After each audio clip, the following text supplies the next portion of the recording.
Bon dimanche à toutes et à tous et merci d'avoir choisi notre chaîne de télévision, celle des 10 régions du Cameroun. Cette télévision qui monte, comme on le dit, avec des sujets d'actualité, de proximité qui concernent le Cameroun et naturellement ceux qui sont au-delà de nos frontières. Ce jour, nous parlerons de notre pays, le Cameroun. Commençons par ce grand événement qui a été accueilli dans notre pays en visioconférence. Le chef de l'État du Cameroun, son Excellence Paul Biya, président en exercice de la Commission économique et monétaire de l'Afrique centrale, a travaillé avec ses pairs cette semaine. Dans le cadre de ces échanges, il était question de voir comment relancer les économies africaines, notamment celle de la CEMAC, touchée par le Covid-19.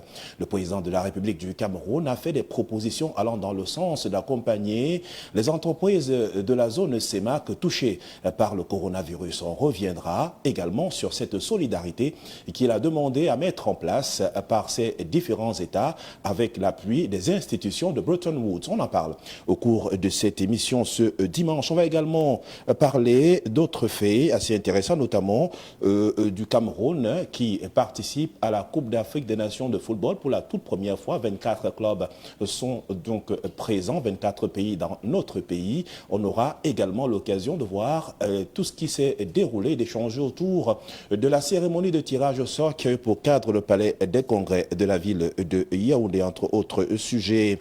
Et puis nous sortirons par la région du Nord-Ouest avec cette descente sur le terrain du gouverneur Lélé Lafrique qui était sur le terrain, précisément à Bambili et Foundon, pour voir comment retirer les barricades essentiellement constituées de véhicules mis en route par les séparatistes pour empêcher la circulation des biens et des personnes. Une opération qui était censée pour les séparatistes faire 3 mois. Le gouverneur et son état-major ont pris à main leurs responsabilités et ont pu dégager la voie à ce jour. Madame, bonsoir une fois de plus, bonjour à vous et merci de nous retrouver sur Camdis TV. Dans quelques secondes, nos panélistes seront des vôtres. À tout de suite.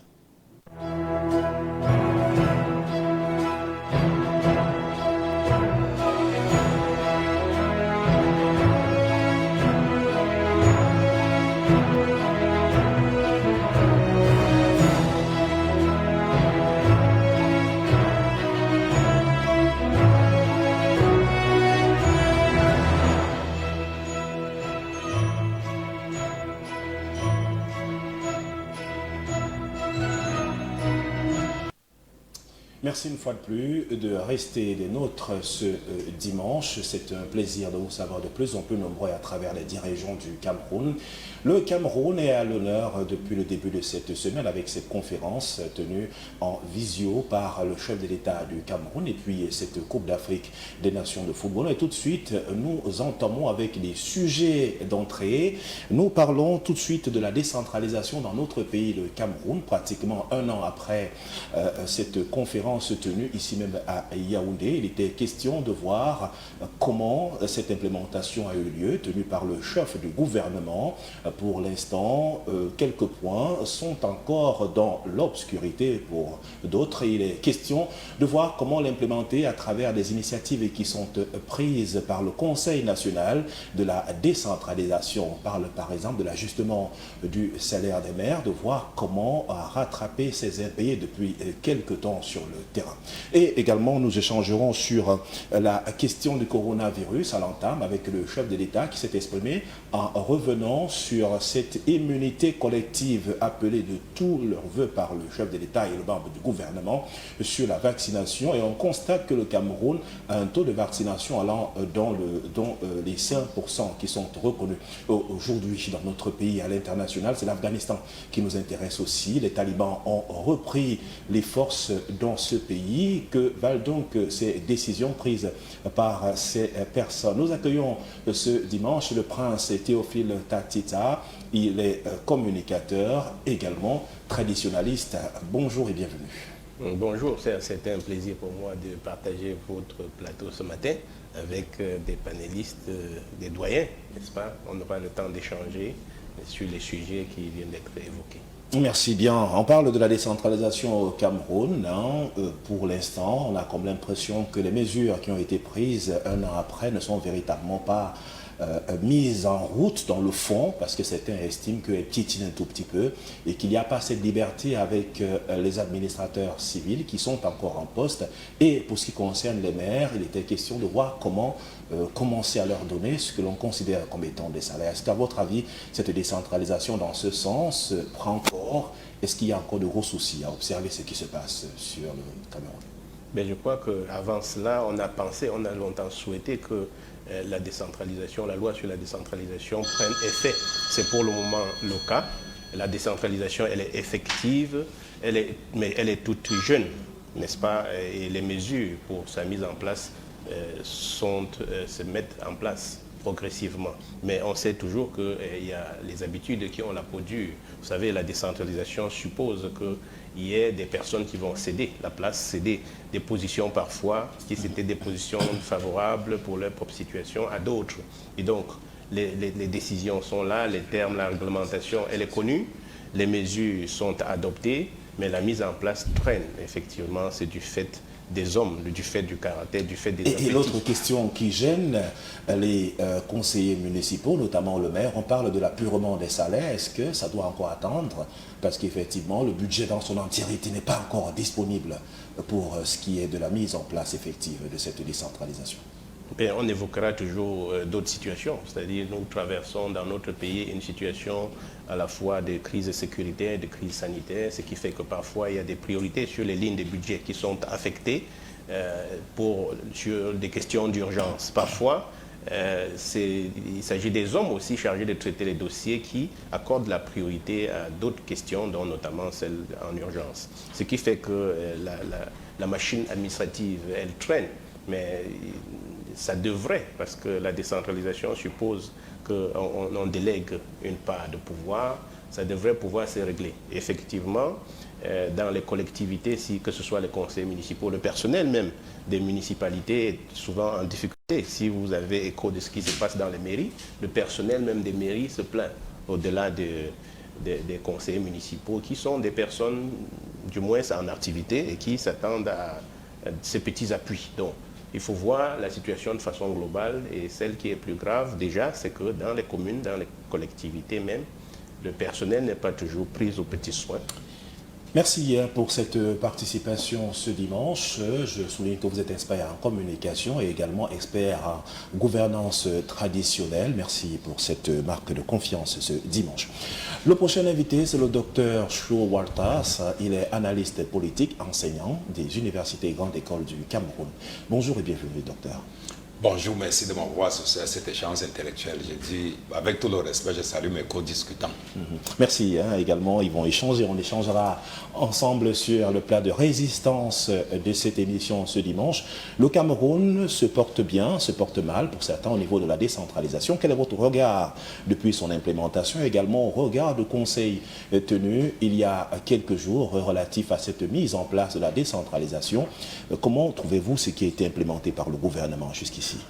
Jusqu'ici, nous comptons à peu près 3% de transfert de compétences et c'est vraiment problématique.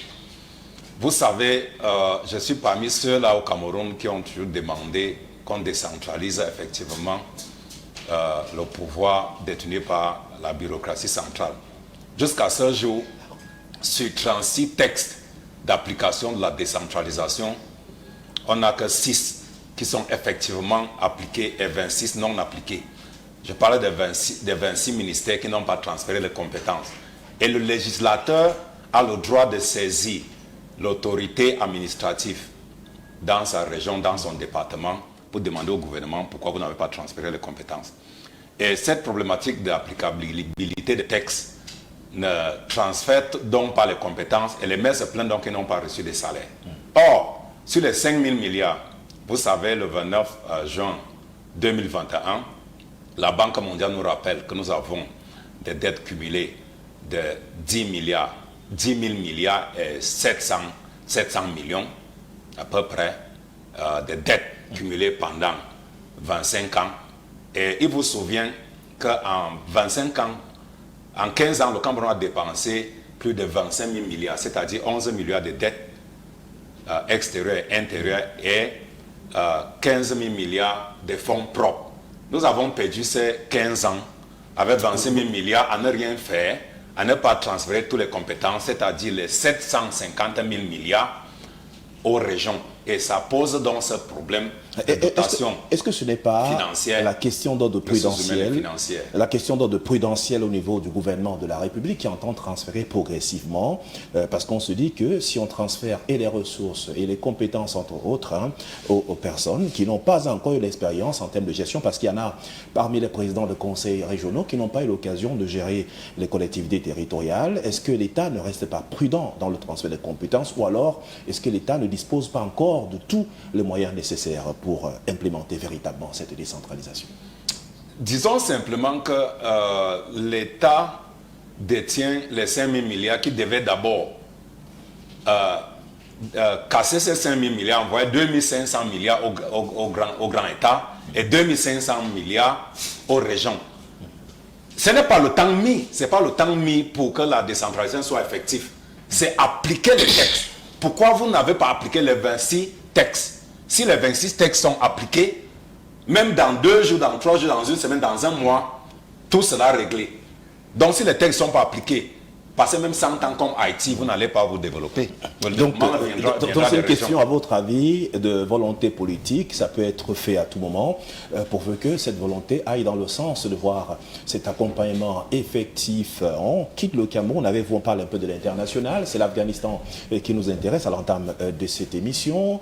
Les talibans ont repris le pouvoir avec la mise en place de la charia, cette loi qui est très difficile, et ils ont indiqué clairement qu'ils vont reconnaître les droits des femmes et qu'ils vont essayer de voir comment moderniser l'administration. Quelques pays européens leur tendent déjà la main, tandis que d'autres sont en train de rompre les relations internationales, forcément avec l'Afghanistan. Comment trouvez-vous la situation en ce moment, précisément à Kaboul, où ça va dans tous les sens? Le commentaire que je veux coller à cette actualité, c'est que j'accuse les États-Unis en Afghanistan. Vous savez, quand Fatou Bensouda était à la CPI, il a tenté de traduire à la CPI les militaires américains en Afghanistan qui sont en mission. Il a été rappelé à l'ordre par les puissances étrangères qui ont encore leur base militaire en Afghanistan. Ce que les talibans font là-bas, c'est la même chose que les Al-Qaïda font, l'État islamique. Ceux qui veulent créer l'État islamique dans le monde arabe font la même chose. Et les bases militaires étrangères sont installées dans ces zones pour les intérêts égoïstes. C'est-à-dire que c'est de l'impérialisme. Et cet impérialisme qui est installé dans ces pays-là, naissent donc les talibans à réclamer l'État islamique pour gouverner à leur manière. La seule chose à faire, c'est de négocier avec les talibans. Puisque nous avons des constitutions dans ces pays qui ne demande pas au président de la République de négocier avec les terroristes. Mais comment négocier avec les talibans qui vivaient avant l'arrivée des Américains sur le sol afghan, qui vivaient du pillage, qui vivaient également des surtaxes, qui vivaient de la vente de l'opium, entre autres, et par exemple, ils vivaient aussi de l'intimidation. Est-ce qu'on va changer les conditions de travail lorsqu'on sait également que dans leurs différentes dispositions, ils ont demandé aux chefs de différents quartiers de recenser tous ceux qui étaient contre les talibans à une période pendant pratiquement 20 ans et qui ont soutenu le système américain qui a été mis en place, et ceux-là sont tués progressivement. Est-ce qu'on peut leur faire confiance dans ces conditions? Aux talibans? Oui. On ne fait jamais confiance aux terroristes, sauf que l'intérêt général des terroristes dans le monde entier est manipulé par les bases militaires étrangères installées par les colons. Donc les talibans sont là, et par derrière nous avons des puissances étrangères. Et l'intérêt, c'est quoi? C'est d'exploiter le sous-sol en Afghanistan. On a vu les populations qui sont en train de vouloir fuir l'Afghanistan pour se réfugier ailleurs. C'est parce que ceux qui ne s'entendent pas avec les talibans pour gouverner l'Afghanistan vont sauf que fuir et aller à l'étranger. Mais j'accuse toujours l'Amérique du Nord, à pouvoir déstabiliser l'Afghanistan. Et il vous souvient que dans la rue de Gaza, il y a des attentats là-bas répétitifs. Nous avons l'Allemagne, la France, les États-Unis, la Russie et l'Amérique du Sud qui ne sont pas impliqués puisqu'ils ont été manipulés aussi par les Américains. Bref, ce que je voudrais dire ici, c'est que les talibans veulent créer l'État islamique comme Boko Haram est en train de faire au nord. C'est la même chose que Al-Qaïda voulait faire avec Ben Laden. Est-ce que les États-Unis ont réussi à tuer Al-Qaïda après la mort de Ben Laden? Donc, en géostratégie, ce qui se passe en Afghanistan, nous devons on devait négocier avec les talibans, les appeler, négocier avec eux. Parce qu'il n'y a plus rien à faire. L'État islamique, l'objectif principal, c'est d'installer l'État islamique comme Boko Haram est en train de faire au nord. C'est pas de prendre le pouvoir. Merci au Dr Showalters pour ce regard, pour cette réflexion. Il faut également dire qu'on a eu, via les réseaux sociaux, quelques réactions, notamment d'une journaliste qui travaillait pour un média à Kaboul. Elle a été interdite d'accès à son lieu de service simplement parce que c'est une femme. Donc les talibans ont repris, ils lui ont expliqué que le système a changé désormais. On retourne à l'époque d'il y a 20 ans. Merci d'être avec nous. Nous accueillons, c'est un éminent professeur qu'on ne présente plus. C'est un philosophe qui a fait le tour du monde et il fait parler de lui à travers ses ouvrages. Le professeur Hubert Mono-Njana est des nôtres ce dimanche. Bonjour professeur. Bonjour. Merci de nous honorer une fois de plus, de répondre à l'appel de ce grand débat sur nos antennes. C'est un devoir et un plaisir. Avec vous, je m'arrête sur la préoccupation. Le chef de l'État du Cameroun constate avec les Camerounais que seulement 5% en termes de taux de vaccination dans le cadre de l'atteinte de l'immunité collective. Qu'est-ce qui peut justifier ce retard ou alors cette volonté des Camerounais de ne pas courir vers les vaccins pour lutter contre le coronavirus? Bon, c'est que nous sommes là dans la mondialisation. Les idées circulent dans un sens et dans l'autre. Et les priorités se déterminent aussi selon des croyances. Il y en a qui sont ancrées dans les croyances traditionnelles, dans l'autodétermination des thérapeutiques, et d'autres, ça donne à une sorte d'extraversion thérapeutique. Il y a donc là, sous un combat d'idées tout à fait normal. Certains ne font pas confiance aux méthodes modernes, étrangères, par rapport à leur système de sécurité sanitaire. Il y en a qui font plus confiance aux écorces, aux arbres qui leur sont familiers. Donc, ceci explique donc que les Camerounais et d'autres Africains en général n'embrassent pas totalement le système étranger de protection sanitaire qu'est la vaccination. Et aussi, n'oublions pas qu'il circule des idées sur la toile que un certain génocide mondial se préparerait de la part des Occidentaux cherchant à exterminer l'Afrique, qui est un grand réservoir de ressources minières qu'il faut donc s'accaparer. Il est donc question que les Africains soient débarrassés, qu'ils débarrassent le sol africain qui mérite d'être occupé par ceux qui savent exploiter les choses, ceux qui savent les transformer, etc. Merci, donc, professeur. Est-ce que cette volonté, par exemple, des Camerounais de ne pas davantage courir vers le vaccin ne se justifie pas par le fait que lorsque vous prenez une première dose, vous pouvez toujours être contaminé à nouveau, une deuxième dose contaminée à nouveau, sans oublier les problèmes de santé qui peuvent se poser avec acuité, parce que beaucoup ne font pas le check-up sur le plan médical avant d'aller vers les vaccins. Et lorsque vous êtes vacciné, on vous dit encore respectez les mesures barrières. Est-ce que ce n'est pas un système au-delà des batailles observées au niveau des firmes internationales qui proposent plusieurs vaccins sur le continent africain? Est-ce que tout ça ne peut pas amener, un, à la désinformation, de deux, au scepticisme observé dans l'octroi ou dans l'acquisition de ces vaccins? Ça, c'est évident que les Africains se méfient de ces méthodes qui n'ont pas encore fait leur preuve totale ailleurs. En Occident, la preuve n'est pas totalement administrée, que ces vaccins procurent effectivement une grande sécurité, de sorte que habitués à leur système traditionnel, les Africains préfèrent ne pas s'exposer en adoptant de facto les méthodes étrangères. Et ils ne s'en portent pas très mal. Si on fait une certaine comparaison entre les hécatombes qu'on avait prédites pour l'Afrique et les hécatombes qui se réalisent effectivement dans le monde donc on a comme le monde moderne. C'est la tendance qui est un peu... Voilà donc une expérience existentielle. On meurt plus là-bas avec les vaccins et ici, on résiste sans avoir ces mêmes vaccins. Et quel regard apportez-vous sur la crise, sur la reprise des affaires en Afghanistan par les talibans, une ville de Kaboul qui est totalement décimée avec des tueries que l'on observe ces derniers temps.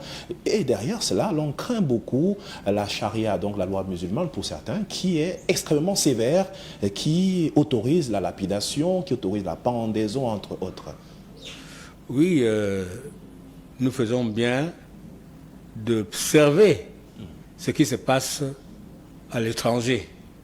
Parce que nous sommes exposés à des risques similaires.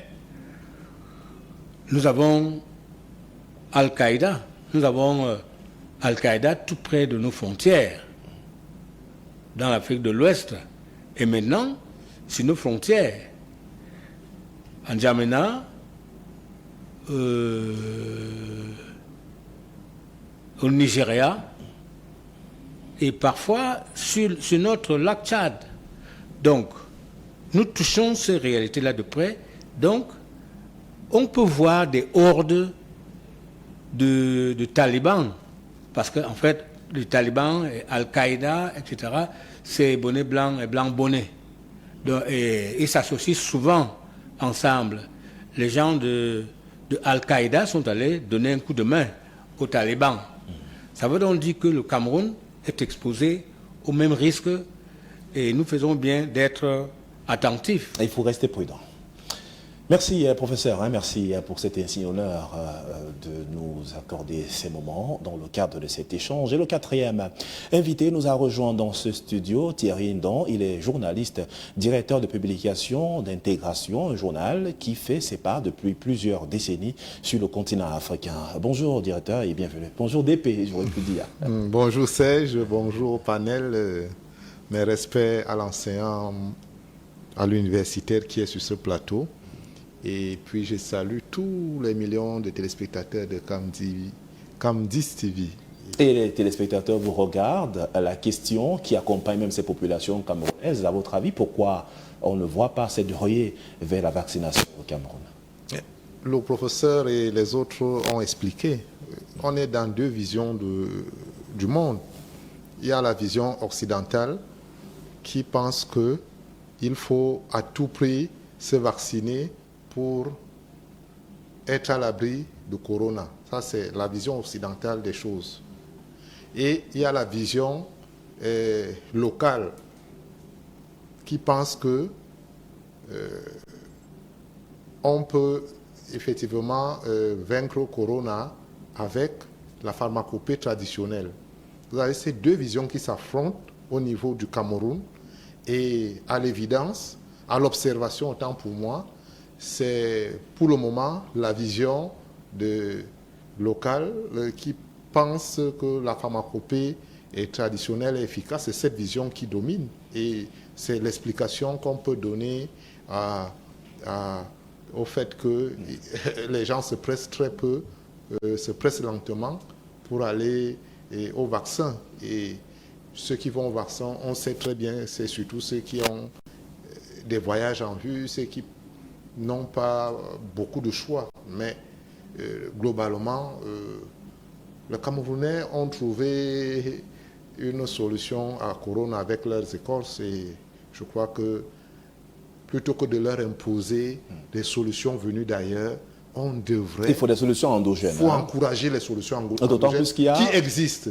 Oui, il y a pratiquement 5 adjuvants qui ont été autorisés par le ministre de la Santé publique. Donc ça pourrait davantage, ça aide. Hein. Mais sauf que la précision, c'est qu'il faut les prendre lorsqu'on se sent touché. Parce qu'il y en a qui sont touchés par le virus pendant plusieurs semaines, plusieurs mois, mais ne se font pas dépister entre autres. Il y a le dépistage qui est aussi important lorsqu'on ressent les symptômes, à mon avis.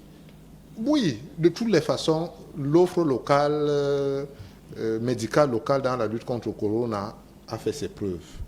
Maintenant, quand est-ce qu'il faut les prendre? Moi, je sais, j'en connais qui anticipent. C'est-à-dire qu'ils n'attendent pas d'avoir la maladie. Ils prennent chaque matin quelque chose, une potion. Et je vous dis, ça fait ses preuves. Nous devons valoriser nos valeurs.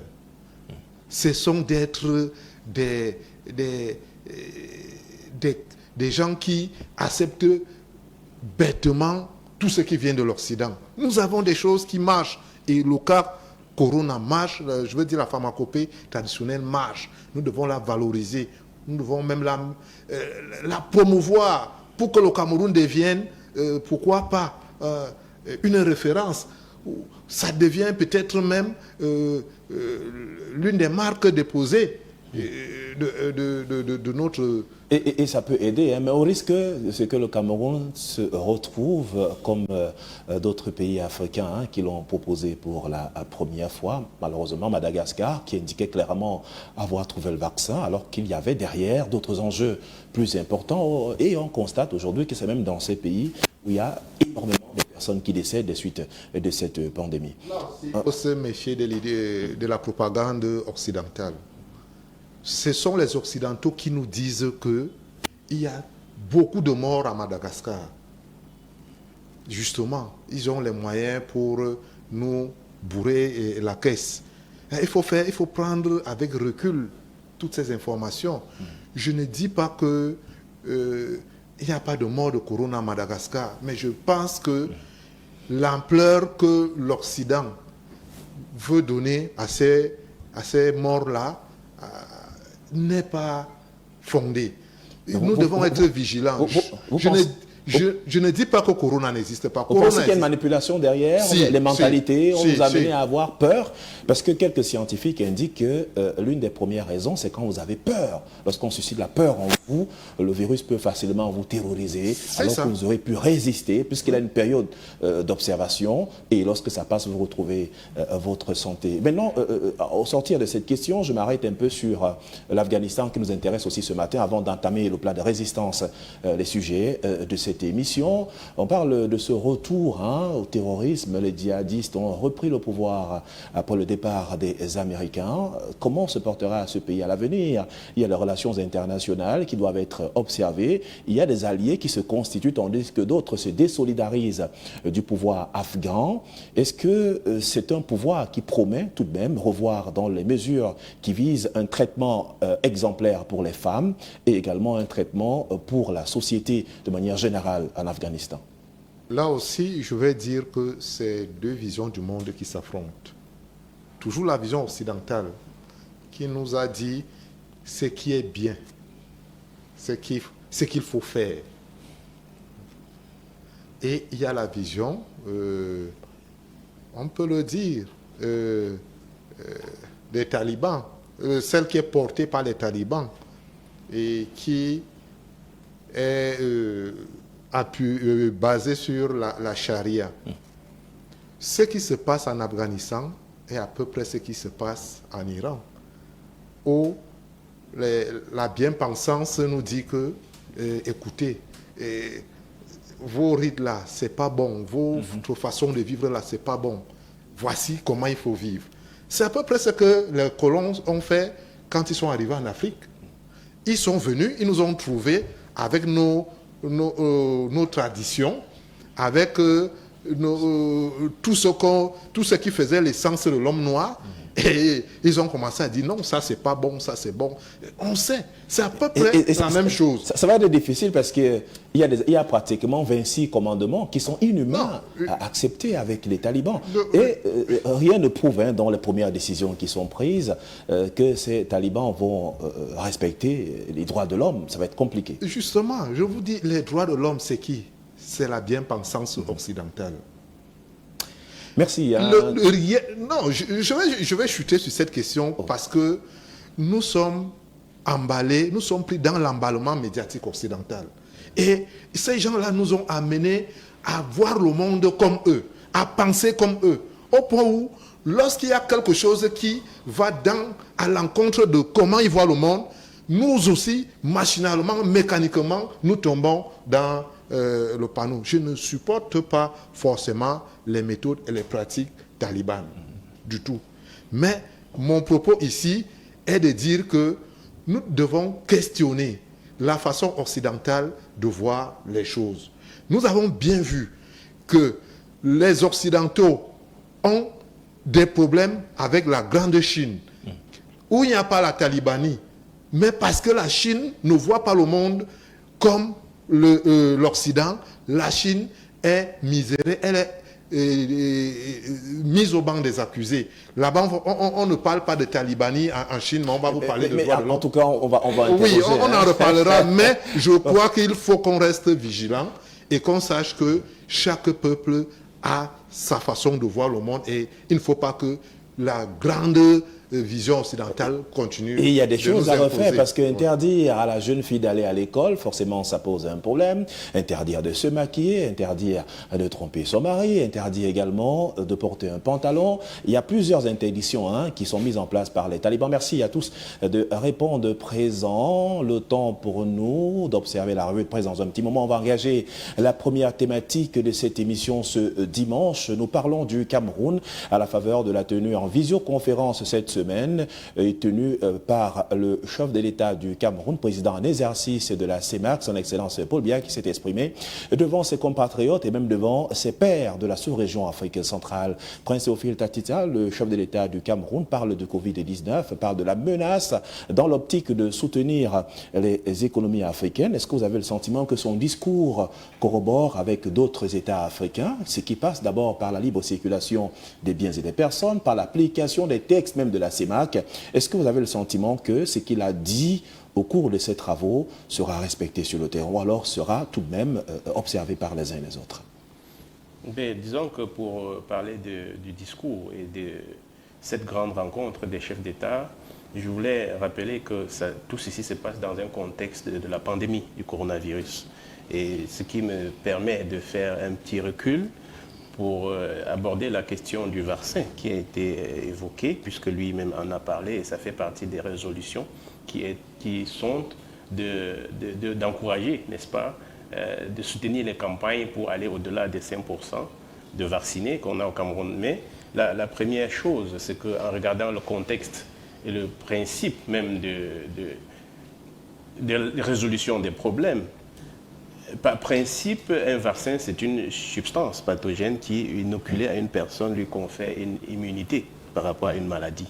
Maintenant, quand on voit le cas du coronavirus, les vaccins qui sont proposés, quel que soit le vaccin, ne confèrent pas une immunité, n'est-ce pas, par rapport à une maladie. Donc, peut-être qu'on aurait bien voulu que les scientifiques, le comité scientifique de chaque pays puisse siéger pour trouver un bon terme qu'on peut donner pour qualifier ce qui est administré maintenant et qui est appelé vaccin, parce que on sort de la définition de ce qu'on appelle le vaccin. Il n'y a pas encore de vaccin. Le vaccin, c'est ce qui confère une immunité.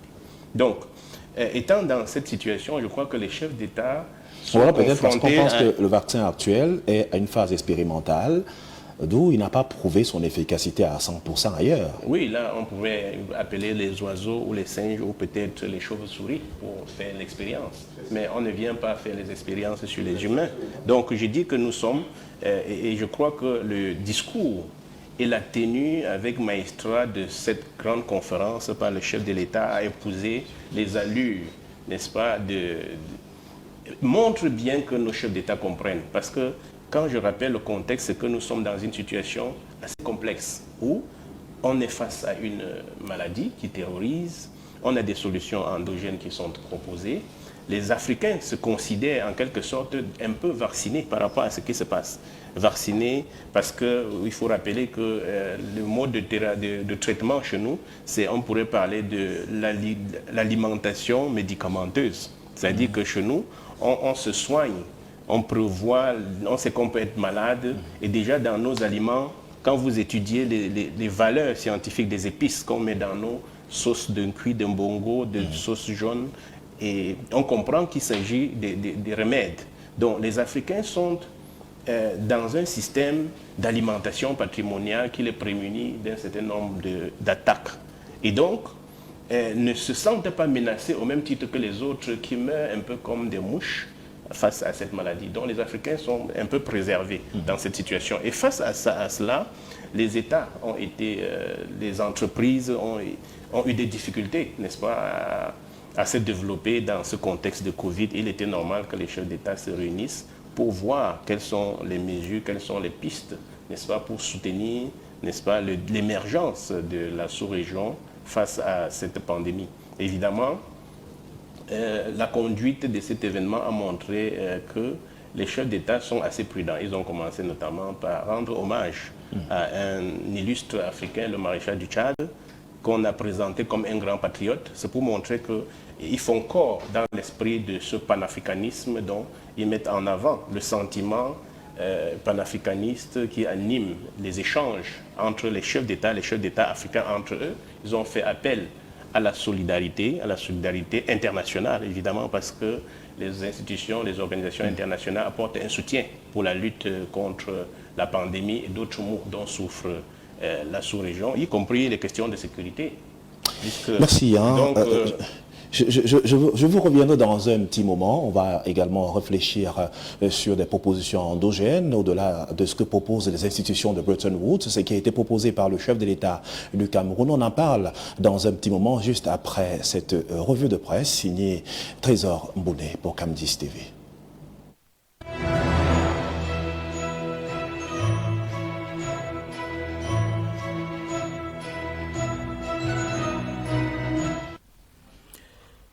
Le voici, le tournant de la semaine décisive qui s'achève au Cameroun ce 22 août 2021.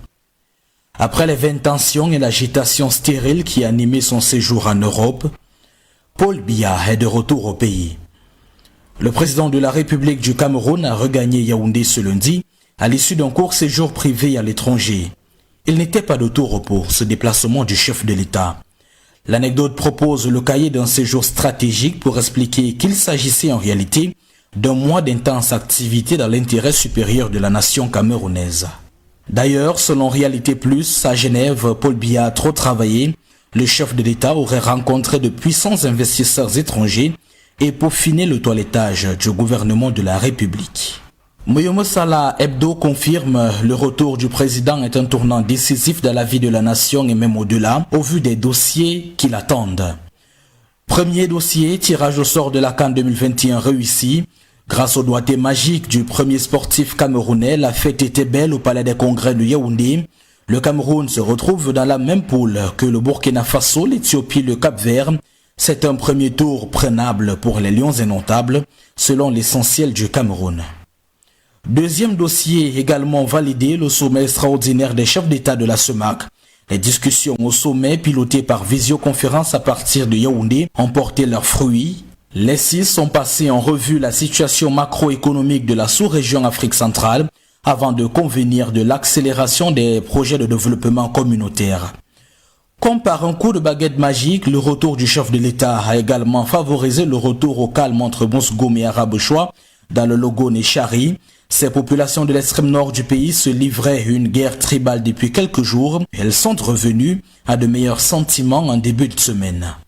En Kolmesang et Yoma Banglong, on a également célébré le retour de Paul Biya.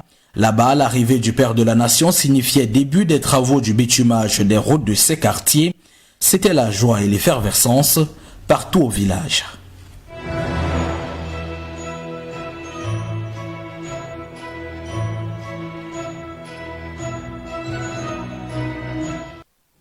Merci à Trésor Mbouné de la rédaction centrale de Camdis TV pour ce round-up de l'actualité vu par la presse numérique cette semaine au Cameroun. On a beaucoup parlé de la CEMAC dans ces lignes. Docteur Cho, je voulais m'arrêter sur ces propositions du Cameroun relativement à la situation macroéconomique de la sous-région Afrique centrale. Il faut soutenir les entreprises. Le chef de l'État du Cameroun, dans ses propositions, on évoque pratiquement 200 milliards de francs CFA pour que la sous-région puisse au moins tenir au niveau des entreprises qui sont touchées par la pandémie? Croyez-vous qu'il va être accompagné dans cette initiative? Et quel est le poids des autres États qui accompagnent le Cameroun et qui tient la présidence de la CEMAC? D'entrée de jeu, je voulais d'abord vous dire que les initiateurs même du sommet, c'est le FMI, la Banque mondiale. Et vous allez comprendre ici que les travaux de Dominique Caro, lorsqu'il y a faillite d'État, il doit y avoir intervention internationale. Le FMI vient nous réclamer ce qui leur revient. Il vous souvient que c'est-à-dire avant la crise anglophone, on avait lancé le plan Traînant spécial jeune, les fonds. D'où viennent les fonds? Et maintenant, nous sommes face aux bailleurs de fonds qui nous mettent la pression et déjà à la porte. Pour vous répondre, la situation macroéconomique est très compliquée. Parce qu'en ce moment, les pays de la zone CEMAC sont en faillite de 2 747 millions francs CFA. Or, il faut 9 000 milliards pour relancer les économies de la zone CEMAC. La croissance est en baisse de moins 1,7% en 2020.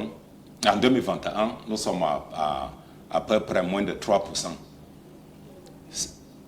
En se basant sur ces indicateurs macroéconomiques, il est impossible de relancer si nous n'avons pas appliqué les résolutions du dernier sommet en 2016. Parce que le prix du baril a chuté, on a eu les chocs pétroliers en 2016. Et maintenant, en 2021, ce sommet se tient sous pression du FMI. Que vient faire Bruno Le Maire, par exemple, au sommet? Que vient faire la directrice du Trésor français? Et non, la directrice du FMI. Est-ce qu'au-delà des enjeux, au-delà des intérêts sur le plan financier que cela met au devant de la scène, est-ce qu'on ne force pas la main au continent africain? Parce qu'on sait également que ces institutions internationales, ces banques viennent prêter de l'argent. Ce n'est pas dans l'intention de ne pas en retirer un profit par la suite, mais il y a forcément un taux d'endettement qui sera élevé, même si d'aucuns vous diront qu'on ne peut pas construire une économie sans endettement, mais il y a de ce que ces institutions de Bretton Woods sont là pour tendre la main et en même temps pour retirer plus que cela pourrait être ordinairement accepté. Très bien. Le taux d'endettement, selon les chefs d'État qui sont assis il y a quelques jours, est en deçà de 70%. Moi, je me dis qu'il y a erreur. Le taux d'endettement se calcule avec le service de la dette intérieure, c'est-à-dire que l'intérêt principal divisé par les exportations. Dans la zone CEMAC, qu'est-ce qu'on exporte? Le Cameroun, par exemple, a consommé les produits de grande nécessité, plus de 500 milliards. 500 milliards de produits de grande nécessité. Par exemple, le sucre est produit au Cameroun, le sucre est produit au Gabon et au Congo-Brazzaville. Maintenant, si vous faites maintenant l'analyse microéconomique, vous allez comprendre qu'il y a un problème à ce niveau pour relancer les économies lorsque nous importons plus que nous exportons. Or, on a d'abord un problème de monnaie qui se sont échappés pendant ce sommet. Maintenant, le taux d'endettement, c'est à plus de 50%, en deçà de 70%. Bien, maintenant, les dettes, par exemple, au Cameroun, les dettes envers des entreprises publiques à hauteur de 900 milliards. Comment comprendre que le Cameroun est sur endettement? Maintenant, qui porte même le poids des pays de la zone CEMAC? Quand on fait l'analyse macroéconomique, les indicateurs sont rouges, notamment le PIB, les exportations, l'importation et la croissance économique qui en baisse. Comment donc faire pour créer des emplois, relancer les économies, avoir une monnaie forte, la production et la consommation, tous ces problématiques. Et ça passe par la création, par l'offre sur le plan économique, sur le plan concurrentiel, même à l'international. C'est vrai que battre monnaie, c'est un autre débat. Ça n'a pas forcément fait l'objet d'un point assez intéressant au cours de ces travaux de Yaoundé. Je voulais m'arrêter un peu au niveau des échanges sur le plan sous-régional. Que propose le Cameroun, que propose le Gabon, que propose la Guinée équatoriale, que propose le Tchad, que propose le Congo, que propose la République centrafricaine, entre autres? Est-ce qu'on peut créer réellement un marché? Est-ce qu'on peut croire à cette idée du chef de l'État du Cameroun? Tchindian Kreme avait dit que la monnaie précède la production et la production précède la monnaie. Vous produisez d'abord quoi? Vous n'avez pas une bonne monnaie.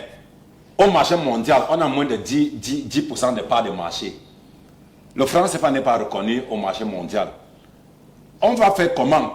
Puisque si on applique les résolutions de 2016, on va réussir. Et je m'explique, je suis très méthodique. On a d'abord RCMAC, qui avait été proposé en 2002. Où est passé RCMAC? Où est passé le passeport CEMAC? Ça devait apparaître le 1er juillet 2007. Mais jusqu'ici, il n'y a rien. Donc pour le moment, ce qu'il faut faire, il faut relancer la production et encourager la consommation locale. C'est tout ce qu'il faut faire. Si on n'a pas ça pour encourager, donc quand je prends dans la déclaration, 21e déclaration de ce sommet, la sortie de ce sommet pour chuter finalement, il y a renforcement de l'économie numérique. Au Cameroun, par exemple, vous avez des entreprises de la communication étrangère qui génèrent à plus de 500 milliards par an, plus que l'entreprise de la communication nationale qui a moins de 10 milliards. Ça pose un problème. Vous arrivez au Tchad, par exemple, la consommation des mégas sont moins chères qu'au Cameroun. Vous arrivez au Gabon, ce qu'on produit au Gabon est moins cher et plus cher en Guinée équatoriale. Les frontières ne sont pas ouvertes à tout niveau. Donc il y a ce problème d'intégration sous-régionale. Maintenant, les blocs régionaux, parce qu'il y a un problème d'hommes, il y a un problème structurel. Maintenant, au niveau des problèmes d'hommes, maintenant, ceux qui sont là ont été installés par les colons, d'autres sont arrivés au pouvoir par infraction ou bien par coup d'État. Pas par la volonté du peuple. Moi, je parle de certains pays de la CEMAC. Maintenant, les blocs régionaux, pour chuter, moi, je ne finirai pas par tomber. Je vais chuter finalement. Maintenant, les blocs régionaux, vous ne pouvez pas parler de la CEMAC sans parler de CEDEAO, sans parler de CEAC et G5 Sahel.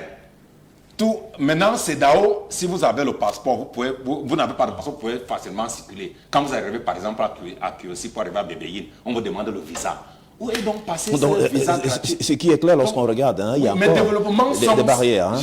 Mes développements sont méthodiques et scientifiques aux téléspectateurs. Tout le monde comprendre que pour y arriver, il faut redresser les économies en rendant nos indicateurs macroéconomiques positifs et appliquer les résolutions de 2016, passeport CEMAC, RCEMAC relancé. Ça va donc faciliter la circulation librement parce que tout tourne autour des personnes à circuler d'une région à une autre et de biens et services. Merci, docteur. À vous écouter, la mise en place d'un marché sous-régional va encore prendre beaucoup de temps, malgré les espoirs qui sont présentés aux uns et aux autres.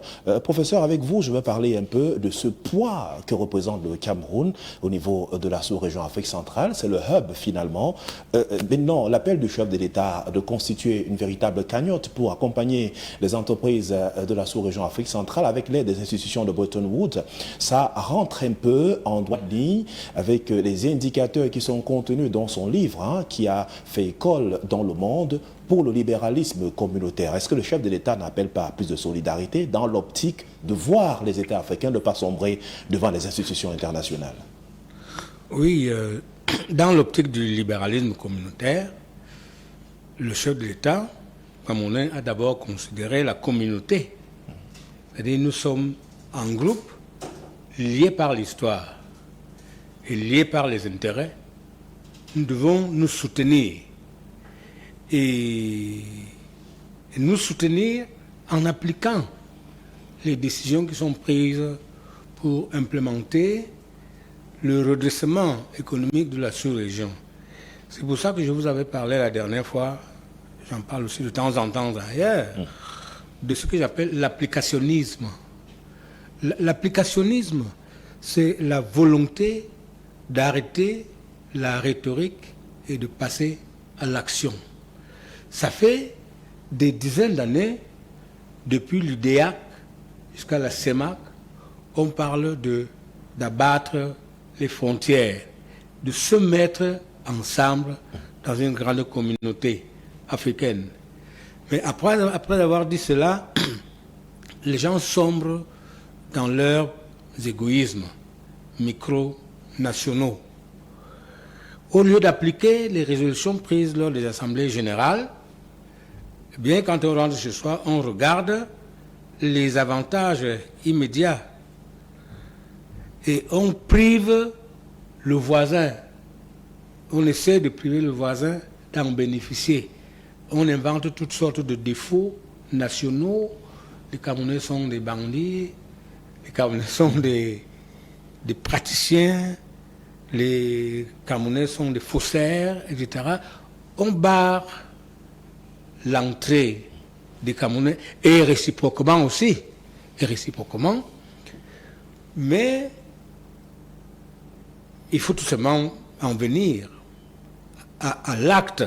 Il faut passer des paroles aux actes, de la rhétorique à la pratique, et appliquer les échanges, et réaliser les échanges au lieu de fermer les barrières. Pour moi, ça commence par là. Le marché du Cameroun, par exemple, s'ouvre sur la Guinée équatoriale, sur le Gabon, sans problème. Mais est-ce que notre question n'est pas de savoir comment ces initiatives vont être implémentées sur le terrain? Lorsqu'on regarde les 6 pays de la CEMAC, ou alors si on veut ouvrir sur la CEAC, la Communauté économique et des États de l'Afrique centrale, on voit quand même que le Cameroun propose et peut tenir dans une certaine mesure. Mais quand on regarde le Tchad, c'est difficile avec la question qui a trait au G5 Sahel, on en parlera tout à l'heure. Lorsqu'on regarde la Centrafrique, c'est un peu compliqué, le Gabon avec cette réticence, et ouvrir sur le Congo-Brazzaville, on pense que le poids, ça va être très lourd si jamais on venait à rester dans cette perspective-là. Est-ce qu'on pourra finalement implémenter ces mesures, au-delà de ce qui a été indiqué par le docteur Chou? S'il y a la volonté, je ne vois pas d'inconvénient. Sinon, la communauté économique européenne avait commencé comme ça.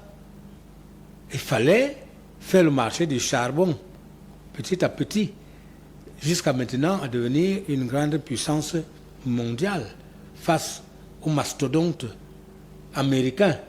Et si nous n'acceptons pas de commencer à réaliser sur la petite échelle, on ne va pas attendre que Dieu nous envoie une force qui va nous mettre ensemble forcément. Il n'y aura pas d'économie de providence, hein, forcément. Il faut mettre les moyens conséquents. Il faut accepter les sacrifices, il faut accepter les pertes, parce qu'on est dans une commission. Il y a des pertes, il y a des gains. Mais est-ce que cela ne commence pas par une unicité de la monnaie, avoir une monnaie unique, réussir à créer un marché, ouvrir sur le cas de l'Afrique de l'Ouest? On voit comment c'est un marché qui, tout de même, porte ses fruits, mais en Afrique centrale, peine à décoller. Oui, là, je ne suis pas très fort dans les problèmes économiques, hein, mais quand même, vous allez faire donc la monnaie unique pour la soutenir avec quoi? Je pense qu'il faut des richesses. Il faut des richesses qui soutiennent une monnaie. Quand l'Afrique centrale est si faible pour la production des biens, pour consommer même ses propres productions, il ne peut pas y avoir une monnaie soutenable. Donc pour moi, il faut qu'on applique les résolutions, parce qu'il y a des experts en économie qui permettent aux chefs d'État de prendre ces décisions. Mais au niveau de la politique extérieure, les décisions sont difficiles à prendre à cause de le manque d'altruisme, à cause de l'intimisme personnel, etc., etc. Également, la question de la mise en place de ces résolutions reste tout de même une question assez fondamentale. On croit à notre économie. Est-ce que nos économies n'ont pas été plombées jusqu'à ce jour par les puissances impérialistes, entre guillemets, parce qu'on a eu plus d'industries pour extraire, pour exporter, d'extraction, mais on a moins d'industrie de transformation sur le plan local. Si on ne peut pas transformer ce qu'on produit, on importe plus et on reste dans cette logique-là. Est-ce qu'on peut penser développement, croissance au niveau du continent africain? Et c'est ça où nous revenons toujours sur la mondialisation, les intérêts. Les intérêts des uns, la recherche des intérêts des uns empêche la production des autres. Vous voyez par exemple le Cameroun qui est l'objet de multiples convoitises extérieures. Tout le monde regarde le Cameroun et tout le monde vient se battre au Cameroun. Nous parlons tout à l'heure, nous parlons en ce moment de l'Occident qui lorgne sur les richesses du Cameroun et de l'Afrique centrale en général. Et il y a des convoitises aussi qui viennent de loin. La Chine aussi lorgne sur les mêmes richesses. La Russie n'est pas de reste, elle lorgne également. Nous voilà donc pris dans les taux des convoitises internationales. Et chacun dans ces pays-là, dans ces régions-là, chacun des prédateurs internationaux a ses pions. Et les batailles même que nous vivons à l'intérieur ici sont peut-être l'objet de ces multiples convoitises croisées. Il y a des suppôts américains Au Cameroun, par exemple, il y a des suppôts français. Il y a déjà des suppôts chinois. Et depuis quelque temps, il y a des suppôts russes. Alors chacun se bat pour son réseau. Parce que nous, qui sommes les suppôts, nous avons une courte vue. Ce que nous cherchons, c'est le développement individuel, le moi. Le mapartisme. Oui, le mapartisme. Qu'est-ce que moi je gagne en soutenant la France? Qu'est-ce que je gagne en combattant les Russes ou en combattant les Chinois? Alors, on voit les intérêts personnels, la part de chacun. Notre philosophie politique s'arrête à ce petit niveau-là. On ne regarde pas plus loin que le bout de notre nez.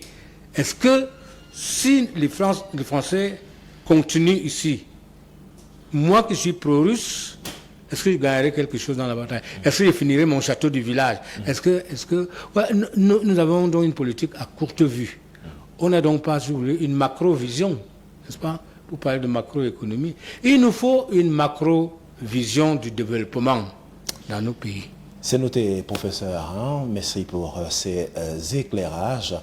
D'aucuns parlaient d'ailleurs d'écarter les normes et de normaliser l'écart et par la suite mettre en place l'esprit du mapartisme dont vous êtes le chantre de ces préceptes et qui tout de même gouvernent l'Afrique et permettent un certain réveil. On reste dans le continent africain, mais parlons également de cette question qui a trait au financement et à l'accompagnement de ces différentes économies pour le cas de l'Afrique qui sont encore frappées. Thierry, non, je voulais m'arrêter un peu sur les questions qui ont trait au terrorisme, notamment au G5 Sahel, avec le Tchad qui avait un contingent de plus de 1300-1400 hommes dans cette bande-là, sous le feu président Idriss Déby Itno, maréchal du Tchad. Il y a quelques heures, seulement quelques jours, le Tchad a retiré du G5 Sahel un peu plus de 500 à 600 hommes, comme pour réduire en termes de dépenses, parce que feu maréchal Idriss Déby Itno indiquait clairement qu'il était pratiquement le seul à prendre en charge tout le contingent tchadien sur le front, alors que c'est pour lutter contre les questions de terrorisme. Maintenant qu'il n'est plus là, forcément ça fait un poids économique que le pays ne peut plus gérer. Et par la suite, comment on va faire? Parce que si les soldats tchadiens ne sont plus sur ce front de guerre, il y a la sous-région Afrique centrale qui peut être touchée. Forcément, il y aura une perméabilité. Et à côté, vous avez la zone D, donc assez remplie de ressources sur le plan pétrolier, qui concerne le Cameroun, le Gabon et la Guinée équatoriale. Est-ce que la question sécuritaire évoquée par le chef de l'État dans son discours faisant appel au travail mené par Idriss Déby Itno, est-ce qu'elle sera résolue par les États africains alors qu'ils n'ont pas encore les moyens conséquents pour relancer leurs différentes économies? C'est une question très large. Justement, je le fais parce que vous faites le tour de la sous-région, voilà, et vous soutenez toutes ces économies. Constatons déjà d'emblée que avoir 1500 soldats au front dans une partie du monde qui s'appelle le Sahel, ça coûte cher, énormément. Et lorsque vous êtes une économie, vous avez une économie qui a pour principale source de recettes le pétrole, vous comprendrez avec moi que lorsque le pétrole baisse, vous avez peu de ressources et il est difficile de garder les 1500 soldats dans l'un des fronts parce que ce n'est pas le seul. Le Tchad est également avec l'Afrique, le Cameroun et le Nigeria dans la lutte contre Boko Haram. Et le Tchad a des soldats aussi de ce côté-là, en plus du G5 Sahel. Le Tchad doit protéger son propre territoire. Ça, c'est aussi une forte demande. Donc, à un moment donné, il faut des moyens. Et ce pays n'a pas les moyens. D'autant plus que sa principale ressource, disais-je, le pétrole, ne produit pas suffisamment de recettes. Donc, que faire? Je crois que la solution, l'une des solutions provisoires, était effectivement de diminuer les hommes pour réduire la pression des financements qui s'impose lorsqu'on a des hommes au front. La question de maintenant, qu'est-ce que ça va faire comme... Ça va forcément apporter des difficultés dans le dispositif stratégique de lutte contre Al-Qaïda au Maghreb. Mais Cela montre très bien, pour votre question, que ce n'est pas l'Occident qui viendra sauver l'Afrique. Ce n'est pas l'Occident.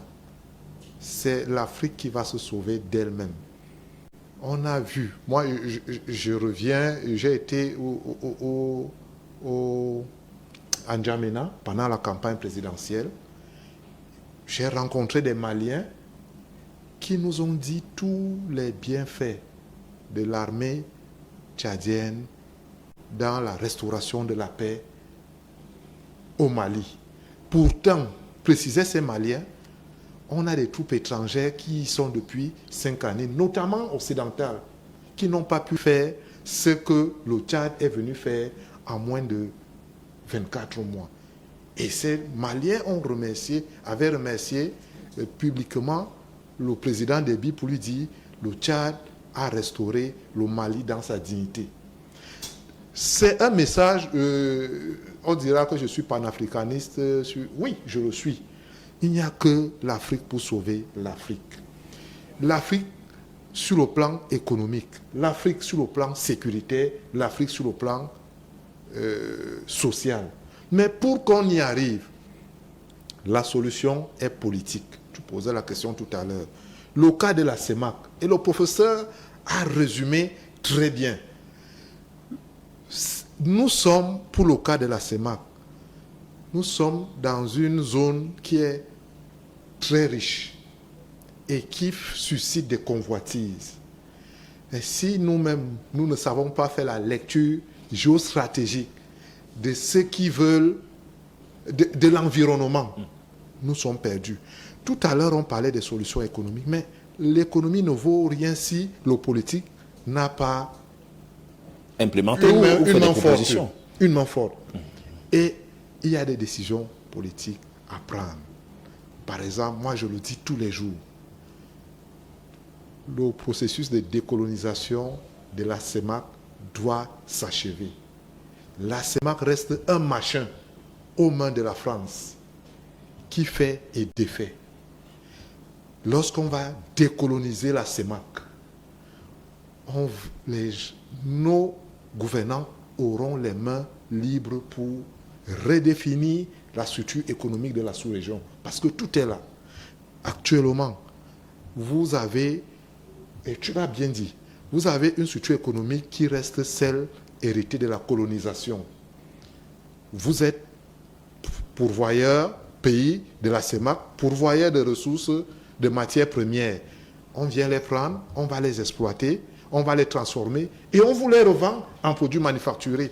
Dans cette structure économique, vous prenez le meilleur gestionnaire du monde, vous le mettez dans les pays de la CEMAC, il y aura toujours des déficits, toujours des problèmes macroéconomiques, toujours des risques d'évaluation parce que dans le monde aujourd'hui, cette façon de faire l'économie a montré ses limites. L'Afrique centrale doit redéfinir sa façon de faire l'économie, c'est-à-dire chercher des financements, maîtriser la technologie, implanter des industries qui vont tout transformer sur place pour que nous soyons nous-mêmes consommateurs de ce que nous produisons. Et surtout libre, et lutter efficacement contre le poids de la dette qui est là, qui tue encore les économies africaines. Avant de prendre la deuxième thématique proprement dite de cette émission, on va réagir en quelques secondes pour sortir de ce sommet de la CEMAC avec ces résolutions forcément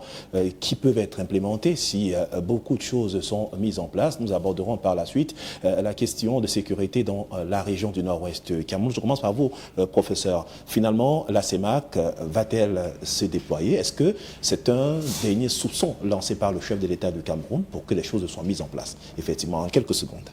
Je crois que le chef de l'État du Cameroun avait dit qu'il faut produire ce que vous consommez et consommer ce que vous produisez et que ça tourne localement. Et si on ne sort pas nos devises en désordre, il faut donc appliquer déjà cela. Mais quand vous voyez la petite bourgeoisie camerounaise aujourd'hui, les petits bourgeois, ils ne consomment pas, ils n'aiment pas consommer en tout cas ce qu'on produit. Ils aiment plutôt informer. Quand je vois les émissions des femmes qui se vantent de dépenser tout leur argent, les femmes qui veulent venir influencer, les hommes aussi, les influenceurs. Nos influenceurs ne consomment pas camerounais, ils ne consomment pas africains. Comment voulez-vous que nos devises restent sur place pour payer les dettes et faire ceci et cela? Donc il faut donc appliquer le conseil de Paul Biya. Merci, professeur. Docteur Chou. Oui, je crois que nous avons un problème conjoncturel, mais nous proposons des solutions structurelles. Voilà pourquoi la zone CEMAC ne peut pas démarrer jusqu'à présent. Moi, je propose ceci. Faciliter les déplacements dans la zone CEMAC, sans passeport. Levez les visas. Levez les visas. N'échangez plus les devises avec les limousines et les champagnes. C'est-à-dire qu'encourageons la consommation locale. Parce que ces sacs de cacao sont échangés à l'extérieur par les limousines et les champagnes. C'est ça qui est problématique. Faciliter les déplacements. Laissez les investisseurs camerounais s'investir au Gabon, s'investir en Guinée équatoriale, s'investir au Congo, librement, juste avec la CNI. C'est pragmatique. Laissons un semaine passeport, ça va passer, ça ne viendra jamais. Et remboursez vos dettes. Tous les chefs de la zone CEMAC, remboursez vos dettes, parce que le FMI, vous avez tenu ce semaine parce que le FMI vous tient ici au cou. Oui, il vous tient à la gorge. Remboursez mes dettes. Vous êtes sur endettement. Voilà pourquoi il y avait Bruno Le Maire, directrice du FMI, le directeur du Trésor français vient faire qu'au sommet. Voilà, c'est compris. Ne soyez pas fanatistes. Également sortir de nos frontières, aller investir. Un décret a été signé dans ce sens par le chef de l'État entre l'État helvétique et le Cameroun pour la levée des visas pour ce qui est des personnes disposant des passeports de service et même des passeports diplomatiques. C'est une ouverture vers l'Occident. Ça a été bien accueilli par beaucoup d'opérateurs économiques. Avec vous, Théophile Tatita, Prince, on sort de cette question au-delà de ce qui a été indiqué. Qu'est-ce qu'on devait rajouter? Est-ce qu'il faut plus de force, plus de présence africaine dans les décisions qui sont prises, même si ces derniers temps, l'absence du Congo dans la mise en place des résolutions, dans les propositions de cette conférence, cette absence a été remarquée pour certains. Est-ce qu'ils ne sont pas ensemble et bien préparés pour être divisés au niveau de la CEMAC? Mais disons que le chef de l'État du Cameroun, qui est président, n'est-ce pas, de la CEMAC, a appelé à l'intégration régionale, à la solidarité internationale. Il faut le reconnaître, nous sommes en guerre. Le professeur a parlé de la mondialisation, nous sommes en guerre. Alors, lorsqu'on est en guerre, chacun défend ses intérêts. Et quand chacun défend ses intérêts, on ne peut pas, si vous invitez le meilleur joueur des jeux de dames, le meilleur joueur, on organise un championnat, et on invite les meilleurs joueurs d'Awalé ou de Songo, on ne va pas leur demander de jouer ensemble. Comment on saura qui est le meilleur joueur? Il faut que les joueurs de jeux de dames jouent entre eux, les joueurs de Songo jouent entre eux. On parle de la CEMAC, c'est la communauté économique et monétaire. Le mot-clé, il y a l'économie. Tout le monde sait qu'il faut préserver les ressources. Il faut non seulement l'économie, quand on parle des mécanismes, on peut aussi économiser par l'évitement des dépenses. Parce que chez nous, on ne parle que de la masse monétaire qu'on a et qu'on cherche à avoir, des dettes qu'on veut avoir pour pouvoir dépenser. Mais on ne voit pas aussi qu'on peut économiser, n'est-ce pas, éviter de dépenser. Il faut notamment produire. Alors, le mot, je suis obligé de voir parce que le thème de l'année de l'Union africaine place les arts et la culture comme des leviers pour le développement et l'émergence de l'Afrique que nous voulons. Donc, on ne peut pas développer, Thierry l'a dit tout à l'heure, développer l'Afrique sans puiser dans nos sources et dans nos ressources. Le mot argent dans ma langue, c'est cap veut dire récolter. C'est-à-dire que vous ne pouvez pas, quand on parle de monnaie, il s'agit du fruit de la récolte. Et pour récolter, vous devez cultiver. Vous devez cultiver et préserver. Et l'initiation dans ma culture, on dit, il y a un terme, on dit piembiap, c'est-à-dire que vous sémez et vous gardez. Alors, vous devez s'aimer, mais vous devez en même temps venir vérifier pour voir s'il n'y a pas les oiseaux qui viennent picorer, des animaux, les herbes même qui vont envahir vos produits. Donc, et c'est ce qui se passe chez nous en Afrique où on espère que les autres viendront nous donner, alors que chacun calcule. Dans la mondialisation, il existe des confréries. Il existe des confréries sécuritaires. Ce sont ces confréries-là qu'on appelle Boko Haram, Al-Qaïda. Ce sont des structures qui sont aux ordres des institutions et parfois des États. Et l'Afrique doit apprendre à créer aussi des structures. On ne peut pas aller lutter contre Boko Haram avec l'armée régulière. Il faut, pendant que l'armée régulière, tout comme dans l'affaire de Ambazonie, pendant que l'armée régulière joue, n'est-ce pas, à vouloir instaurer l'ordre, il doit avoir une autre armée confrérique, n'est-ce pas, qui va jouer en sous-marin parce que dans les guerres parallèles, on ne fait pas dans le... Mais chez nous, le plus souvent, on invite nos économistes qui ont développé des grandes théories alimentaires qui, au lieu de parler de la monnaie, vont réciter, n'est-ce pas, les formules de l'extérieur. La monnaie dans nos communautés, il y a une grande richesse dans nos civilisations. Vous voyez, par exemple, dans certaines régions au Cameroun, la semaine compte 8 jours. Et parmi les 8 jours, il y a 2 jours qui sont les jours de marché. Et on dit bien quel sera le comportement du chef de la communauté le jour du marché. Il ne sort pas parce qu'il peut avoir des conflits sur le marché, on vient le voir. Il y a des gens qu'on appelle les chefs de marché qui doivent définir même le prix des marchandises. C'est eux qui vont dire aujourd'hui le porc va coûter tant. C'est eux qui doivent surveiller la bouche du porc pour dire il y a ci, il y a ça. C'est eux qui émettent la monnaie. Il y a dans nos traditions la monnaie cérémonielle. Vous voyez par exemple quand on va faire des sacrifices, on utilise des pièces de monnaie. Donc on définit que c'est telle vieille monnaie qui a plus de valeur pour les esprits ou pour ci ou pour ça. Donc dans notre système qui est le système traditionnel africain, il y a plusieurs formes de monnaie. Il y a environ 8 monnaies. Il y a la monnaie cérémonielle comme j'ai dit. Il y a la monnaie foncière. Vous voyez par exemple, dans nos économies, on ne prend pas en compte nos propres valeurs. Il y a des tissus traditionnels, il y a des objets d'art qui coûtent trop cher. Maintenant, quand vous entrez dans le système des autres, on vous dit qu'il faut présenter uniquement des titres fonciers. Donc, tant que nos économistes ne vont pas étudier exactement notre système économique traditionnel, on ne pourra pas s'en sortir. Donc, il faut notamment qu'il y ait des confréries dans le domaine de l'économie. Il faut des personnes qui défendent, parce qu'il y a des gens qui viennent même voler dans les banques chez nous et notamment ce qui se fait pour l'exploitation des mines, l'exploitation des forêts, c'est des confréries, des entreprises. On a l'habitude de citer des grandes entreprises qui sont de nationalité française ou autres. Ce sont des confréries parce que ces entreprises-là vont œuvrer, gagner de l'argent et retourner pour le développement de leur pays.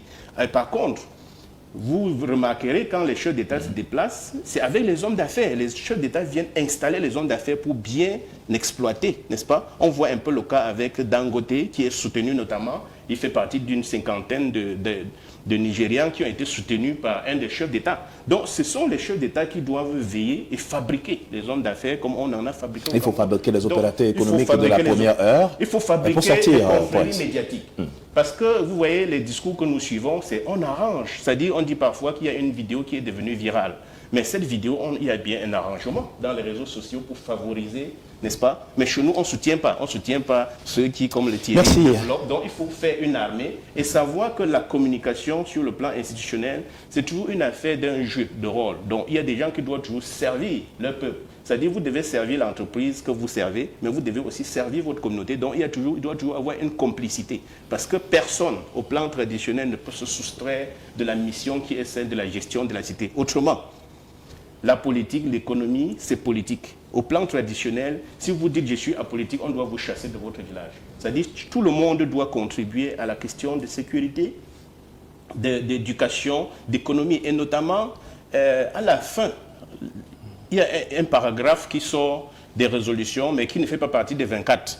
Et ça me rappelle le discours du président le 19 mai, notamment quand il s'exprimait sur la question du coronavirus, où il a dit que les chefs d'État, n'est-ce pas, et de gouvernement soutiennent et encouragent les initiatives internes et externes visant à restaurer un cadre de paix, de sécurité et de santé favorable à l'émergence de la CEMAC. C'est-à-dire que, subtilement, s'ils étaient là pour servir, comme dit le docteur, la Banque mondiale qui a commandé, n'est-ce pas, le sommet, le président profite pour jeter un message subtil, pour dire, mais il y a les gens qui sont venus se débrouiller, mais nous, on encourage toutes les initiatives, y compris internes, débrouillez-vous, quitte à ce qu'on appelle ce que vous ferez des adjuvants, mais on sait qu'entre nous, dans les familles, on va consommer nos produits. Donc, on est en guerre et les Africains doivent, et ceux de la CEMAC, comprendre que les chefs d'État sont parfois tenus, n'est-ce pas, par ces grandes puissances, et chacun doit agir en sachant qu'on est en guerre.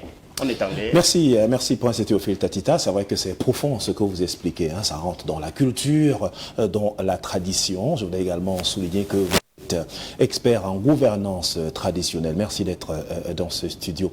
Nous prenons la deuxième thématique de cette émission. Ce dimanche, on parle de l'insécurité dans les régions du Nord-Ouest, dans la région du Nord-Ouest Cameroun, à la lumière de la descente sur le terrain cette semaine du gouverneur Adolphe Lélé-Lafrique et tout son état-major allé sur le site de Bambili, entre autres, voir comment dégager les voies barricadées par les séparatistes. Les véhicules appartenant à des particuliers dans cette zone, pratiquement une centaine, ont été réquisitionnés pour barrer la voie, empêcher la libre circulation des biens et des personnes. Les agents est donc descendu sur le terrain, dont toutes ces voies-là, malgré l'insécurité qui semble persister dans cette zone, le gouverneur a donc tenu à rassurer les populations sur le plan local. Avec vous, Dr Cho, vous avez une expérience de la zone dans le Nord-Ouest, d'autant plus que vous avez été enseignant à l'université de Bamenda.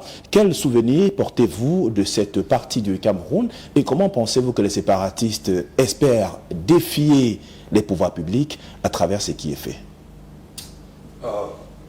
Je crois que j'ai beaucoup travaillé sur la crise anglophone et j'ai été le premier à avoir fait le distinguo entre le problème anglophone et la question anglophone parce qu'on s'est trompé au niveau d'analyse, sémantiquement. J'ai commis quatre articles. La marginalisation, la question et le problème anglophone, pourquoi la décentralisation a échoué et la clé pour la résolution de la crise anglophone que je vais remettre au gouvernement dans des très brefs délais, parce qu'on va s'arranger. Ce qui se passe dans la région du Nord-Ouest et du Sud-Ouest est très loin de ce que vous pensez, c'est Yaoundé. Parce que moi, vous venez de dire que j'étais enseignant à l'université de Bamenda. Je donnais cours au niveau de cours de communication commerciale. C'était en 2017, en avril, où j'ai été gravement blessé à Bamili, quand j'allais donner cours à l'université, entre les accrochages des ambassoniens et l'armée, dont j'ai vécu la guerre. Là, on a rouvert les routes, c'est entre Bambili et Fendon, qui est dans ma ville natale. C'est la route qui mène chez moi. J'ai tout perdu à Bamenda, ma maison a été incendiée lorsqu'en 2018, je suis monté à la télé pour dire ce que le chef d'État pense par rapport à la crise anglophone. J'ai été interpellé par la police, j'ai été menacé, on va m'enlever, on va me faire ci. Toutes mes activités commerciales à l'université de Bamenda, j'ai cessé là-bas. Fendon, ça a été tout dératisé. Je me suis réfugié ici à Yaoundé. Enfin, je travaille à l'université de Yaoundé 2. Bon, maintenant, la décentralisation est trop tard. Un nouveau dialogue est trop tard. Il faut passer à la négociation. Actuellement, ce qui se passe là-bas, il y a un groupe, le plus meurtrier, qui a bloqué les routes entre Fendon et Bambili, 47 km. De Bambili à Fendon, il y a 4 postes de contrôle. Il y a le poste de contrôle de l'armée et le poste de contrôle des ambassoniens. Lorsque je vais dans mon village, chaque 2 semaines, je suis contrôlé. Maintenant, je m'interroge, où était l'armée lorsqu'on a bloqué les routes? Puisque nous accusons ici la population locale d'avoir fourni ces véhicules de transport aux ambassoniens de bloquer les routes. Maintenant, entre Bambili et Bamenda, qui est le chef-lieu du MESAM, il y a 4 postes de contrôle de l'armée. La population locale prend les ordres. Elle prend les ordres aux ambassoniens plus qu'aux forces de défense et de sécurité. Pourquoi? Parce qu'après avoir rouvert les routes, on va les interdire de se déplacer. Et si vous tentez de sortir de chez vous, vous serez interpellé par les séparatistes et neutralisé. C'est ce qui se passe actuellement. Je dis donc ceci. L'État n'a plus les moyens diplomatiques, les moyens politiques, les moyens financiers pour résoudre le problème, bien la crise anglophone. Parce que la question anglophone date de 2016 et le problème anglophone, c'est la violation de l'article 47 de la Constitution 1961, qui est donc le fédéralisme. En fait, la forme de l'État du Cameroun. La forme de l'État du Cameroun. On a eu un dialogue manchon en 2019 où les résolutions ces résolutions n'ont jamais été appliquées jusqu'à présent. Et non, ils ont une partie des résolutions, mais progressivement, c'est en application. On a eu un statut spécial commun, pas spécial, parce que ce qui se passe là-bas devait nous inquiéter. On ne devait pas célébrer que la route a été rouverte. On devait plutôt s'inquiéter pourquoi ils continuent à bloquer les routes. Et maintenant, je vais chuter en faisant cette analyse très simple. Dans la région du Nord-Ouest, nous avons 5 groupes opérationnels qui sont meurtriers. Le groupe qui a bloqué les routes, s'appelle le British Southern Cameroon Resistance Force. Commandés par les commanditaires sont à l'étranger. Lever des fonds à l'étranger. Pourquoi l'État n'a pas tout fait pour bloquer les fonds pour arriver jusqu'à Bamenda, à ce groupe? Et 18 groupes à l'étranger et plus de 11 000 embats passifs et actifs. Vous tuez les généraux aujourd'hui, d'autres naissent. Vous neutralisez les groupes, d'autres se créent. Dans chaque marché, chaque jour de marché local, on recrute les Zamba Boys. Mais docteur Chou, est-ce que tous ces gens-là sont des Camerounais? Parce qu'on se pose bien la question de savoir s'ils sont des patriotes, devaient tout de même tout faire, mais éviter de tuer des civils comme ça. Et l'armée camerounaise a fait un travail ces derniers temps, en rattrapant pratiquement 5 faux généraux. D'aucuns ont échangé avec l'armée régulière des tirs nourris pendant pratiquement 2 heures, mais à la fin, l'armée a eu le dessus. Est-ce que ces jeunes qui voient ainsi leurs frères, leurs camarades dans la brousse tomber sous les feux des balles de l'armée ne peuvent pas s'arrêter et retrouver la voie de la raison telle qu'indiquée par le gouvernement du Cameroun? C'est impossible. La majorité sont Camerounais. Ce sont vos frères, ceux qui sont dans la région du Nord-Ouest et du Sud-Ouest. Parce que quand vous quittez Siaoundé, vous avez les Mondang militaires, vous avez les Bétis militaires, vous avez les Fofodé militaires, vous demandez aux Angfonka aller nous montrer là où ils sont en brousse pour qu'on les tue. Ce sont nos enfants qui se sont... Moi, je les appelle les rebelles armés. Ce sont nos enfants. Vous les appelez les terroristes. Vous êtes procureur pour les appeler les terroristes. Parce que les conventions de Genève 1949, ce sont des rebelles armés. C'est un conflit des rebelles armés. Ce ne sont pas des terroristes. Et ça les pousse à être très, très radical. Et quand ils tuent les populations, c'est-à-dire finalement ils font peur aux gens dans cette localité, c'est pas du terrorisme? Bon, c'est vous qui dites que c'est le terrorisme. C'est un conflit armé. Et je vous dis donc ceci. Ce que l'État devait faire actuellement, parce que j'avais dit qu'on peut faire 50 ans et on ne va jamais Nous reviendrons sur les propositions. Non. En termes de résolution, ce qui peut être fait... Il faut passer à la négociation. D'accord, c'est compris. On a vu le président de la République centrafricaine négocier avec 14 groupes séparatistes à la République centrafricaine. Il faut passer à la négociation. Actuellement, ce qui se passe là-bas, c'est le business, kidnapping, rançon. Et il y a les forces endogènes et les forces exogènes. Donc il y a des mercenaires.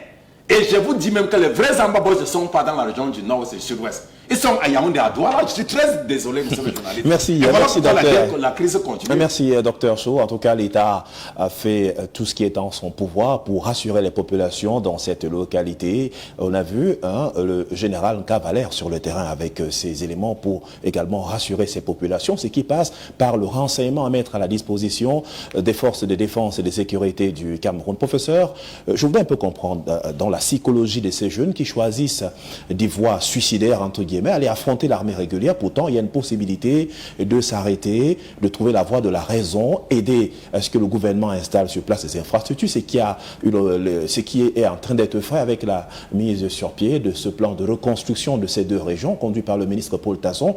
Est-ce que les jeunes, dans leur tête, ce qui se passe, c'est qu'ils veulent des résultats immédiats et ils n'ont pas l'intention de revoir plus clair les propositions qui sont faites par le gouvernement du Cameroun? Ce qui se passe dans la tête des jeunes rebelles armés, eh bien, c'est qu'ils sont gagnés par le matérialisme. Et la part du gain, ils vont chez des gens qui leur fournissent de l'argent.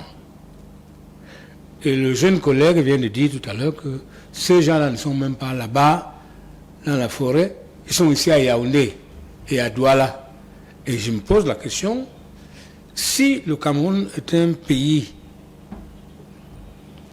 très profondément informés, il faut attraper ces gens qui sont à Yaoundé et qui sont à Douala. Il n'y a pas d'autres moyens, il n'y a pas 36 moyens différents. Si vous connaissez les commanditaires qui sont à Yaoundé et à Douala, à partir du moment où ils aident à fomenter le trouble, la police doit mettre la main dessus.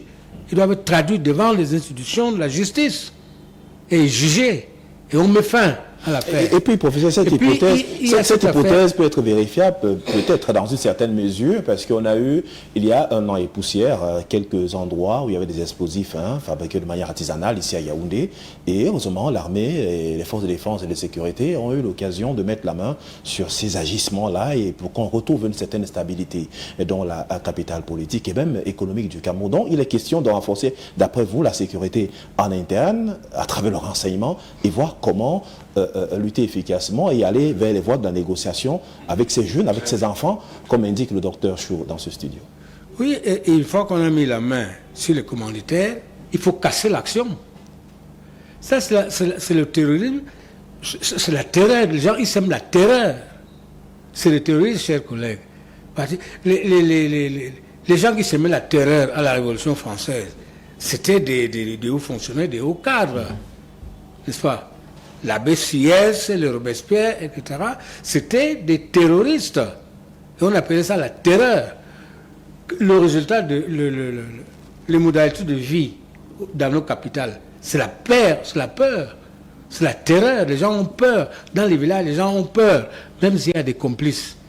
Et aussi, il faut se poser aussi la question, pourquoi ne pas tourner les organismes de droits humains à repenser leur façon d'analyser la situation. Parce que j'avais fait un article autrefois là-dessus aussi, sur ce qu'on appelle les droits de l'homme. Alors, quand des bandits viennent casser un commissariat à Bamenda, en brûlant les voitures et en tuant, en blessant les policiers, est-ce que les policiers ne s'appellent pas des hommes? Alors, les organisations de droits de l'homme, considèrent les policiers blessés et tués comme quoi? Ce n'est pas des hommes? Alors, que devient donc le concept droit de l'homme? Respecter le droit de l'homme. Si le policier n'est pas un homme, il faut nous dire. C'est un non-homme. Et ça donnera tout de même l'impression que ces organisations internationales sont contre le Cameroun. On a vu le travail qui est fait par Human Rights Watch, on a vu Amnesty International, et puis relayé par d'autres ONG locales camerounaises qui sont parfois contre ce qui est fait par l'armée camerounaise en vue de restaurer la paix. Donc c'est parti. Merci, professeur Thierry. Donc sur la question de retour à la paix dans les deux régions, prenant de manière globale, est-ce qu'il y a des éléments qui doivent encore entrer en jeu au-delà des négociations? Est-ce que les propositions de l'État, si on laisse à côté les revendications qui avaient trait à certaines corporations qui ont été mises en place, qui ont été d'ailleurs implémentées avec la mise en place d'une section de common law, par exemple à l'ENAM, entre autres, pour ne prendre que celle-là, est-ce qu'on doit continuer dans les batailles internes? Est-ce qu'on doit continuer dans le sous-développement? Est-ce qu'on doit continuer dans l'esprit qui ne voudrait pas voir les populations retrouver une certaine quiétude, une certaine sérénité, malgré les efforts, malgré tout ce qui est proposé par les pouvoirs publics du Cameroun? Merci pour cette question. Je commence déjà par dire que les commanditaires ne sont pas uniquement au Cameroun. Ils ne sont pas uniquement à Yaoundé, ils ne sont pas uniquement à Douala. L'essentiel des commanditaires se retrouve en Occident, en Europe et aux États-Unis. C'est pour cela que c'est très compliqué. Je crois que le renseignement au niveau local s'est identifié, a déjà même identifié ceux qui sont dans nos métropoles et qui sont d'une façon ou d'une autre liés à l'Ambazonie. La deuxième chose que je souhaite dire, c'est que les négociations se déroulent. Le séjour du président Paul Biya, ça c'est des confidences qu'il faut savoir, qu'il faut avoir. Le récent séjour du président Paul Biya en Suisse a permis justement de continuer la médiation. Parmi les dossiers que le chef de l'État a traités, il y avait ça. Sur la médiation suisse, a permis au président de la République, je veux dire à la présidente de la République, de continuer un certain nombre d'échanges avec ces gens-là. Donc, le travail de fond se fait, et c'est un travail qui se fait dans la discrétion, qui n'a pas besoin d'écran de télévision pour se faire. Pour revenir à votre question, toutes les solutions présentées, je veux dire tout ce que le gouvernement a fait jusqu'ici pour ramener la paix, montre ses limites. Ça, c'est aussi une vérité. La création d'une d'une section de common law à l'ENAM, si ça, le statut spécial, on voit que ça montre ses limites. Donc, il faudrait peut-être, et on doit avoir l'humilité, il le disait, il faudrait peut-être aller au contact des gens pour comprendre c'est quoi véritablement leurs besoins. Le problème, est-ce que ce n'est pas un début de solution politique. avec les indépendants, je crois, conseillers qui ont été... La solution au qui ont, problème, qui ont été mises en route pour aller négocier de manière assez profonde avec les populations, avec les séparatistes. Il y en a qui ont même prêté serment. c'est ce que dit la question, la solution sera politique à la crise anglophone. Et on sait très bien le nœud gordien où il se trouve. C'est que la partie anglophone demande qu'on revoie la forme de l'État. Et il convoque des arguments historiques, notamment l'article 47 de la Constitution de 61. Il faudrait à un moment donné qu'on s'asseye et qu'on regarde dans la profondeur cette... cette constitution est encore en vigueur? Non, on dit, prof, que cet article Je a dis, été violé. le problème sera Qui politique. pose dans le problème anglophone. On ne dit pas que Qu'il c'est en soit- vigueur. je vous dis, le problème serait, la solution sera politique. Et il faudrait qu'on enlève dans la tête des Camerounais. Parce que c'est ça qui crée même le vrai blocage. Le fédéralisme ne veut pas dire que les gens sont devenus un État à part. Il faudrait qu'on enlève ça de la tête des gens. N'assimilons pas le fédéralisme à la sécession, à la séparation, comme le font maladroitement nos gouvernants. Les gens vous disent que la forme de l'État de 1961, c'est ça qui leur convient. Vous leur dites non, c'est ceci que nous vous imposons. Et ça donne ce que ça donne aujourd'hui. On a cru que par la force, on allait résoudre ce problème, mais on ne fait pas une guerre à son peuple. Si tant il est vrai que nous reconnaissons que le nord-ouest et le sud-ouest font partie du Cameroun, on ne fait pas une guerre à son peuple. Et quand bien on fait une guerre à son peuple, on ne la gagne pas. Jamais. Vous enverrez toute l'armée du Cameroun au Nozo. Si le peuple du Nozo est Cameroun et ne veut pas ce que vous tentez de leur imposer, on ne va jamais avancer. Donc c'est très simple, comme ce qu'a proposé le docteur, négociation, Aller à la négociation. avec des enfants qui portent les armes. Comprendre, accepter de comprendre. Avec les leaders des groupes séparatistes. Serge, accepter de comprendre le son de cloche qui nous dérange. C'est-à-dire que le Nozo veut qu'on revienne à la forme de l'État de l'année 61. Merci, c'est noté. Bon, Prince pour Tatita, clarifier. je vous reviens, docteur. Ok. Je vous reviens le temps que Prince Tatita réagisse aussi sur la question. Moi, je vais aborder le volet traditionnel.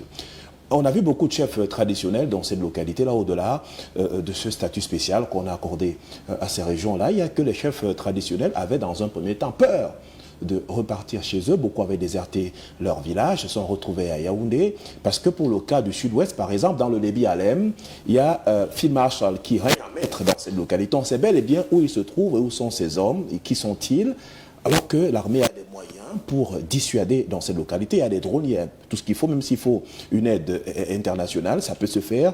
Mais quel est donc le rôle finalement des chefs traditionnels qui ne réussissent pas à mettre la main sur ces jeunes, sur ces enfants, avec qui ils passent du bon temps tous les jours pour leur faire entendre raison? Mais c'est très bien de poser cette question. Je crois que la première chose, c'est que nos États n'écoutent pas souvent les messages de leurs pères, qui sont des responsables des communautés qui ont résisté à la création de nos États. Donc, il faut savoir, et on le reconnaît tous, sur le territoire africain aujourd'hui, il existe deux configurations. Vous avez l'Afrique des États, qui est subdivisée en pays, Gabon, Congo et autres. Il y a l'Afrique des peuples. Et c'est l'Afrique des peuples qui, effectivement, régule le fonctionnement des hommes et qui gère les émotions, les États, l'amour, le vivre ensemble entre les peuples. Et il existe dans le cadre de l'organisation des organisations, c'est-à-dire qu'il existe des communautés et des réseaux des organisations de pouvoir traditionnelles. Je vais citer par exemple un certain nombre d'actions qui ont été menées jusqu'ici depuis le déclenchement de cette crise par l'une des organisations très implantées en Afrique, qu'on appelle le Conseil panafricain des autorités traditionnelles coutumières. Le CPATC, en 2017 déjà, avait saisi l'État du Cameroun, disant que ce qui s'annonce là va durer au moins 4 ans. C'est-à-dire qu'il y a des études qui sont faites dans le cadre d'une sorte d'agence ou d'observatoire de secourisme communautaire, qui dit ce qui se lève là, quand on regarde, ça va durer parce qu'il y a des implications et des communautés. Ça dure parce que c'est quelque chose qui a été soutenu par les communautés et notamment, y compris les organisations religieuses. Les chrétiens, par exemple, dans la région, ont beaucoup soutenu cette affaire et c'est pour ça que ça a bien duré.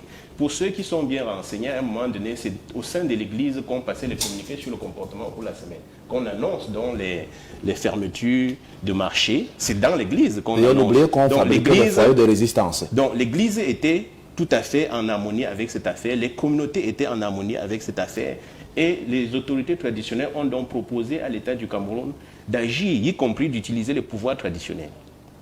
Au lieu de ça, un certain nombre d'illuminés, n'est-ce pas, de nos États ont préféré faire recours aux ordres. On a vu notamment défiler au Cameroun des grands ordres. Certains venaient pour des consultations sur la base des pistes que le Conseil avait indiquées, n'est-ce pas? Donc, il n'y a pas eu de suite. Ils ont pensé qu'ils pouvaient le faire. Alors, je peux donner quelques indices. Vous voyez par exemple sur le front de l'Ebialem, évoqué tout à l'heure, celui qui est appelé le Krakra, n'est-ce pas, qui est le général Free Marshall. C'était un ancien chef de sécurité traditionnel. Ils utilisent les lieux sacrés, les pouvoirs traditionnels pour se défendre, mais défendre le peuple pour le peuple. Et avec la complicité d'un certain nombre de personnes qui sont impliquées dans les communautés. Tout à l'heure, le docteur il dit que les gens sont à Yaoundé. On me dit tantôt, est-ce qu'on ne les arrête pas? Le professeur demande si les policiers ne les arrêtent pas. Et s'ils font partie des policiers, qui va les arrêter? Si c'est eux-mêmes les policiers, mais Prince aussi, si c'est eux-mêmes les hommes à une au période, pouvoir. le président, donc, le très honorable, a indiqué que Boko Haram était parmi nous. Donc, forcément, il y a des éléments qui se tiennent. C'est la même chose. Pour revenir à Boko Haram, par exemple, faire une petite parenthèse. Boko Haram, c'est-à-dire la culture de l'écrit est interdite. C'est quelle culture qui n'est pas interdite? Celle de l'oralité. Et qui le dit? Ce sont des personnes qui se réclament de l'islamisme. Donc, pour proposer un livre, il y a une contradiction. C'est-à-dire quelqu'un qui déclare qu'une culture du livre est proscrite, mais utilise un livre pour soutenir sa guerre. Alors, autrement, on aurait pu se demander pourquoi c'est des gens qui revendiquent. C'est une sorte de patriotisme, si on veut être clair, c'est-à-dire le rejet de la civilisation d'autrui. Ceux qui tiennent un discours panafricaniste ont un discours boko haramique, c'est-à-dire que la culture du livre, elle est mauvaise. Mais, et pour ce qui est du terrorisme... Occidentale qui est mauvaise. Oui, la culture occidentale du livre. Non, faut pas, ça crée confusion. Oui, j'ai dit... Boko Haram, c'est la culture occidentale est mauvaise. Et l'islam, c'est quoi?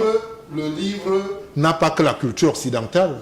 On est d'accord. Le livre aide à éduquer. Le livre, de façon générale, c'est quelque chose de positif que nous utilisons. Donc, mais on comprend bien qu'on voudrait dire que la civilisation importée n'est pas bonne.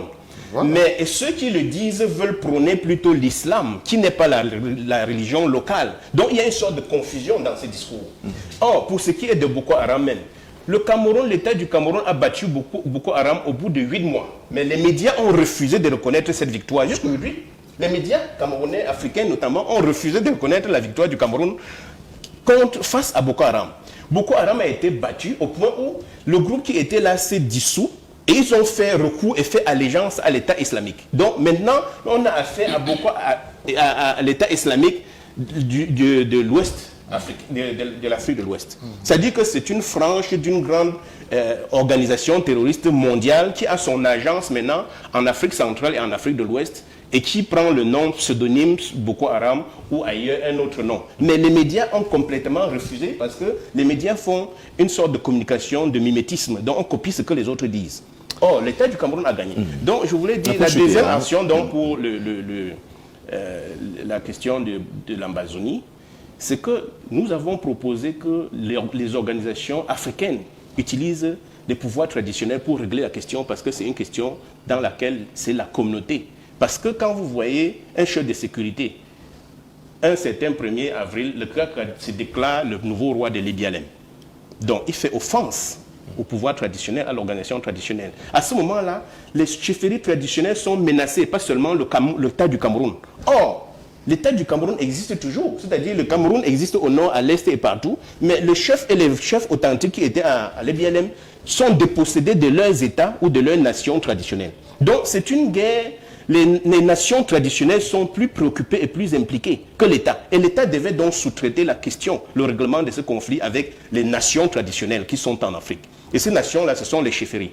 Alors, quand ça ne passe pas le message avec la communauté, avec le Conseil panafricain, nous proposons une nouvelle voie qui est celle de le Conseil, l'antenne du Cameroun, de CPATC Cameroun. On rencontre notamment le Premier ministre, on lui explique la question. Le 4 avril 2019, il accepte. Et nous concevons un programme, la caravane pour la paix et le vivre ensemble, des autorités traditionnelles. On demande notamment une autorisation au président de la République qui l'accorde.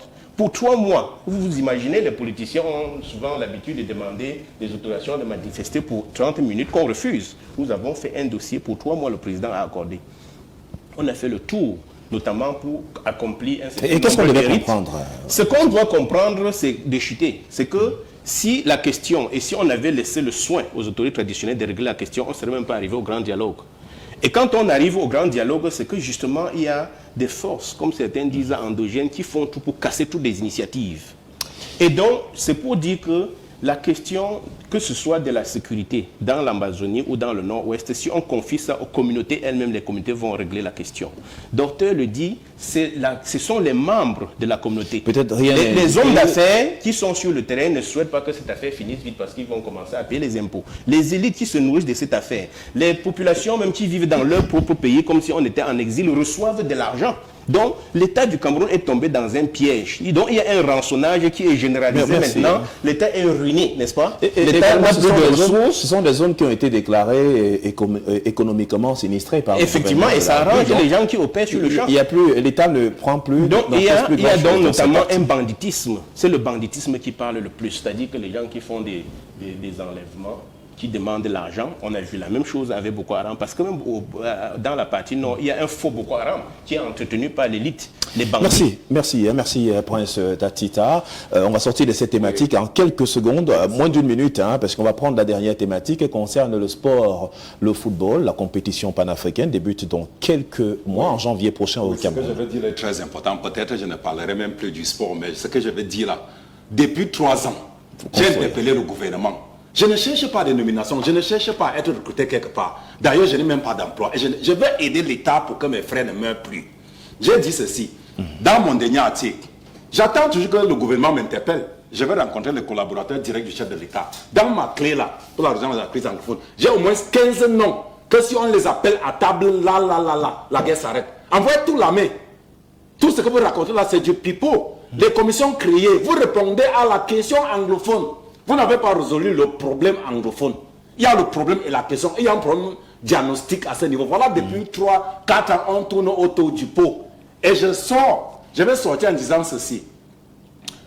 L'option militaire n'a jamais résolu une crise. Pourquoi le président Biya refuse de négocier? Est-ce que c'est au chef de l'État à ce niveau? C'est la population elle-même. J'ai les noms. Si les populations, des groupes séparatistes. Si les populations, ils sont prêts à venir à table négocier. Non, mais il y a sur place les autorités qui sont. Parce que la question, docteur Shaw, la préoccupation aussi, c'est que ceux qui sont sur place. La guerre s'arrête comment? Non, ceux qui sont sur place. Je suis de la communauté anglophone. Donc je parle avec l'autorité. Mais pourquoi vous n'allez pas avec les autorités locales? Faites attention, si vous convoquez le référendum pour négocier pour discuter avec les anglophones vont quitter le Cameroun. Oui, docteur, communauté anglophone, c'est bien aujourd'hui. Je parle de l'autorité. Oui, s'il vous plaît. On va se comprendre. Communauté anglophone, c'est une duperie. Les Camerounais sont. C'est une duperie. Communauté anglophone. C'est-à-dire qu'il faut aller merci d'être avec nous anglophone ou francophone. Je pense que c'est pas digne de nous. Je reviens. En tout cas, docteur Shaw, le gouvernement est représenté sur place. Le gouverneur travaille avec toutes les entités. Si des jeunes ont des préoccupations, ont des voies d'issue de sortie de crise, les autorités militaires sont sur place, le gouverneur est sur place, il peut travailler et d'ailleurs il reçoit tout le monde dans cette perspective. Donc les voies ne sont pas fermées, aller vers les autorités camerounaises et forcément on trouvera des solutions et avec ces jeunes pour un retour à la paix. Dans ces deux régions du Cameroun, il n'y a pas de fils du Cameroun qui soit ailleurs ou qui partira parce que non, c'est le Cameroun.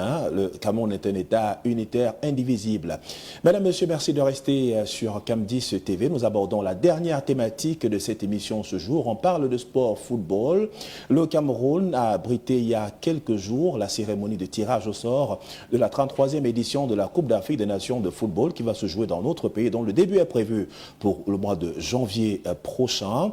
24 équipes vont s'affronter sur les stades de Douala, Yaoundé, Bafoussam et bien d'autres pour le bonheur des fervents footballeurs et même de toute cette communauté. C'est pour la première fois que la compétition se déroule avec 24 équipes. Je vous redonne la parole, Dr Chaud, pour cet apaisement. On va parler le sport football, c'est générateur. Le Cameroun est dans une poule relativement acceptable avec d'autres pays que l'on connaît si bien. Comment entrevoyez-vous les chances de notre pays relativement au passage pour ce premier tour? C'est très compliqué. Je prends par exemple Cap-Vert. Le Cap-Vert, on n'a jamais battu le Cap-Vert. Le 13 septembre 2019, ils nous ont gagné 3-0 ici à Yaoundé pour qualifier. Burkina Faso, par exemple, ça a été une rencontre très très difficile. Vous prenez par exemple l'Éthiopie. Bon, je crois que ça doit être la deuxième fois de participer à la Coupe des Nations. La Coupe d'Afrique. Le Cameroun a déjà remporté 5 fois la CAN. Toujours battu ou match nul avec Cap-Vert. Même chose avec Burkina Faso. Éthiopie, bon, on peut gagner. Nos chances sont très limitées. Non, vous savez, moi je suis dans l'analyse.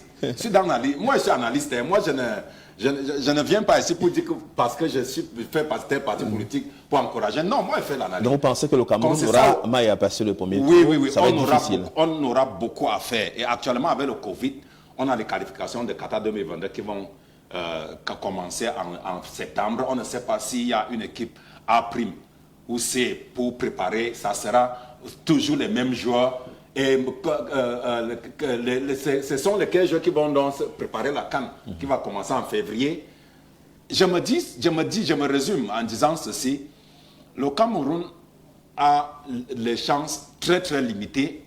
On doit se mettre au travail dès à présent et savoir que c'est une rencontre dure avec Cap-Vert et Burkina Faso, passant les équipes qu'on n'a jamais gagnées auparavant. Et il faut penser avant, constituer une grande équipe. La dernière date en septembre 2019. Docteur Chaud, merci. Et également indiquer que tout doit se passer dans de bonnes conditions, même si le Cameroun, sur le plan du football, dans son organisation avec la FECAFOOT, l'implication de la CAF, l'implication de la FIFA, on a du mal à relancer véritablement le championnat, sans oublier les batailles intestines entre le président de la FECAFOOT, le secrétaire général limogé, le directeur de la communication qui devient secrétaire général par intérim. C'est du véritable méli-mélo. Mais comment penser, professeur, sortir le Cameroun de ces ornières, de ces sentiers battus qui n'aident pas l'évolution du football, alors qu'on sait qu'effectivement, on a une grande compétition qui nous attend, là où on ne parle plus de favoris, on ne parle plus d'outsiders. Est-ce que le Cameroun a une forte chance de s'en sortir dans une poule qui concerne le Burkina Faso, l'Éthiopie et le Cap-Vert?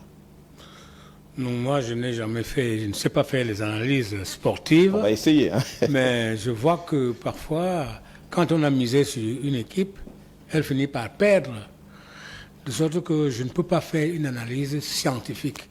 Pour moi, je remets tout cela au hasard, avec un minimum d'efforts. Mais la seule grande victoire que moi je vois, c'est la victoire du Cameroun. Une victoire sur lui-même.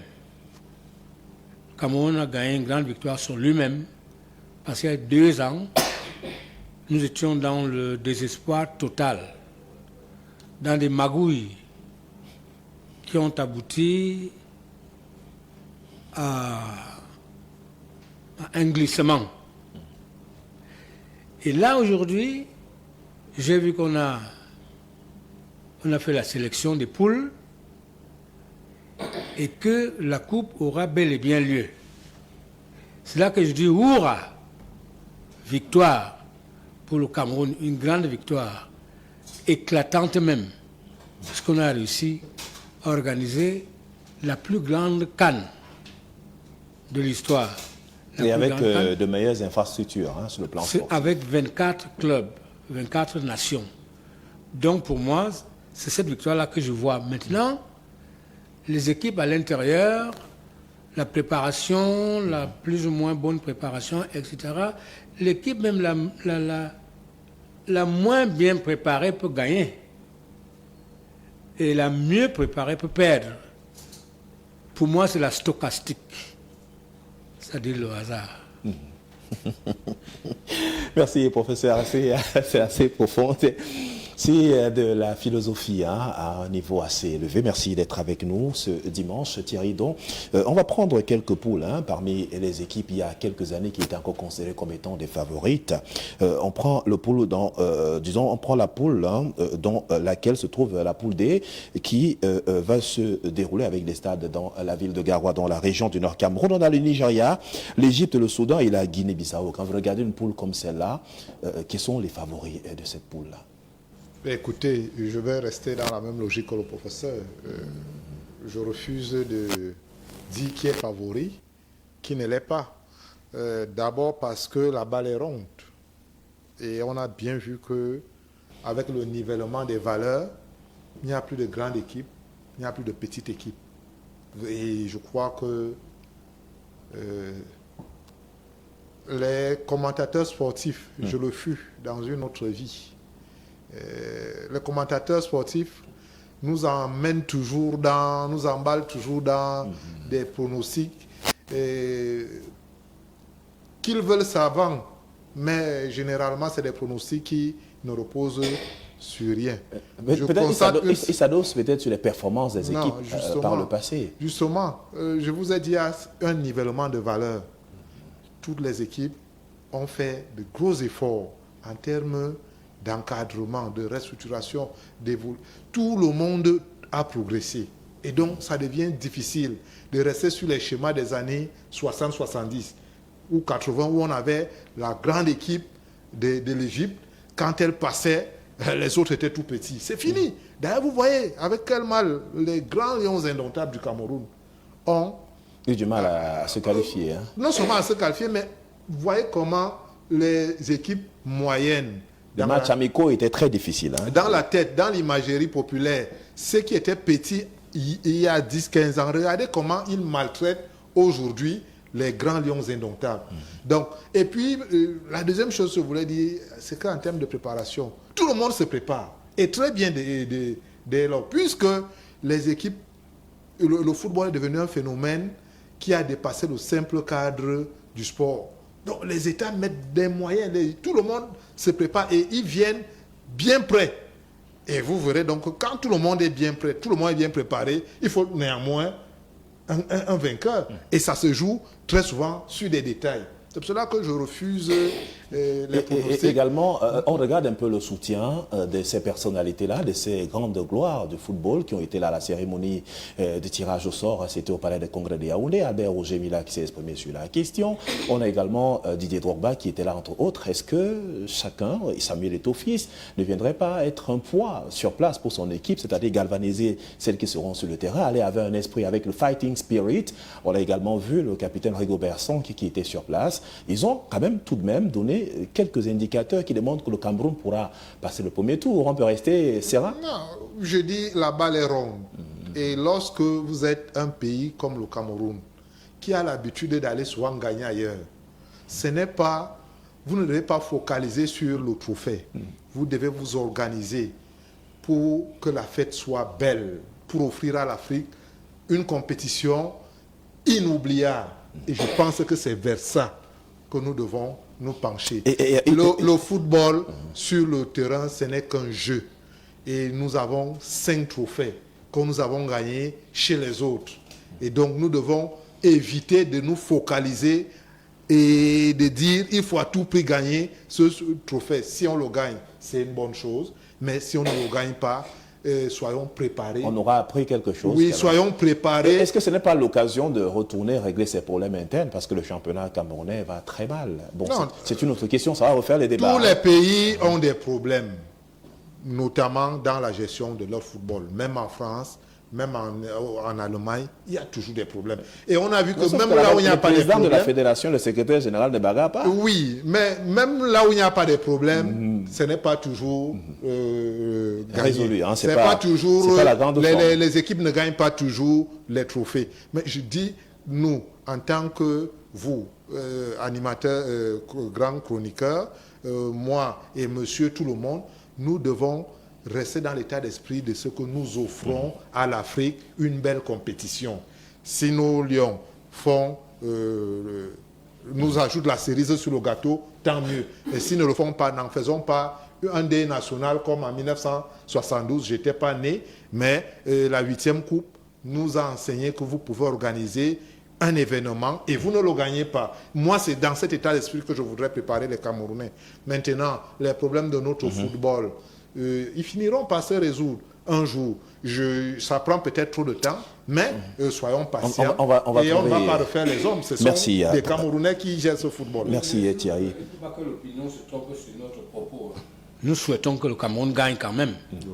Ça, c'est ma volonté, le vœu de tous. C'est mon grand souhait. Donc, que nous puissions gagner. C'est pour éviter de nouvelles surprises que je ne peux pas triompher avant. On attend le moment venu. Je serai le premier à sauter de joie. À sursauter avec tout le monde. Merci.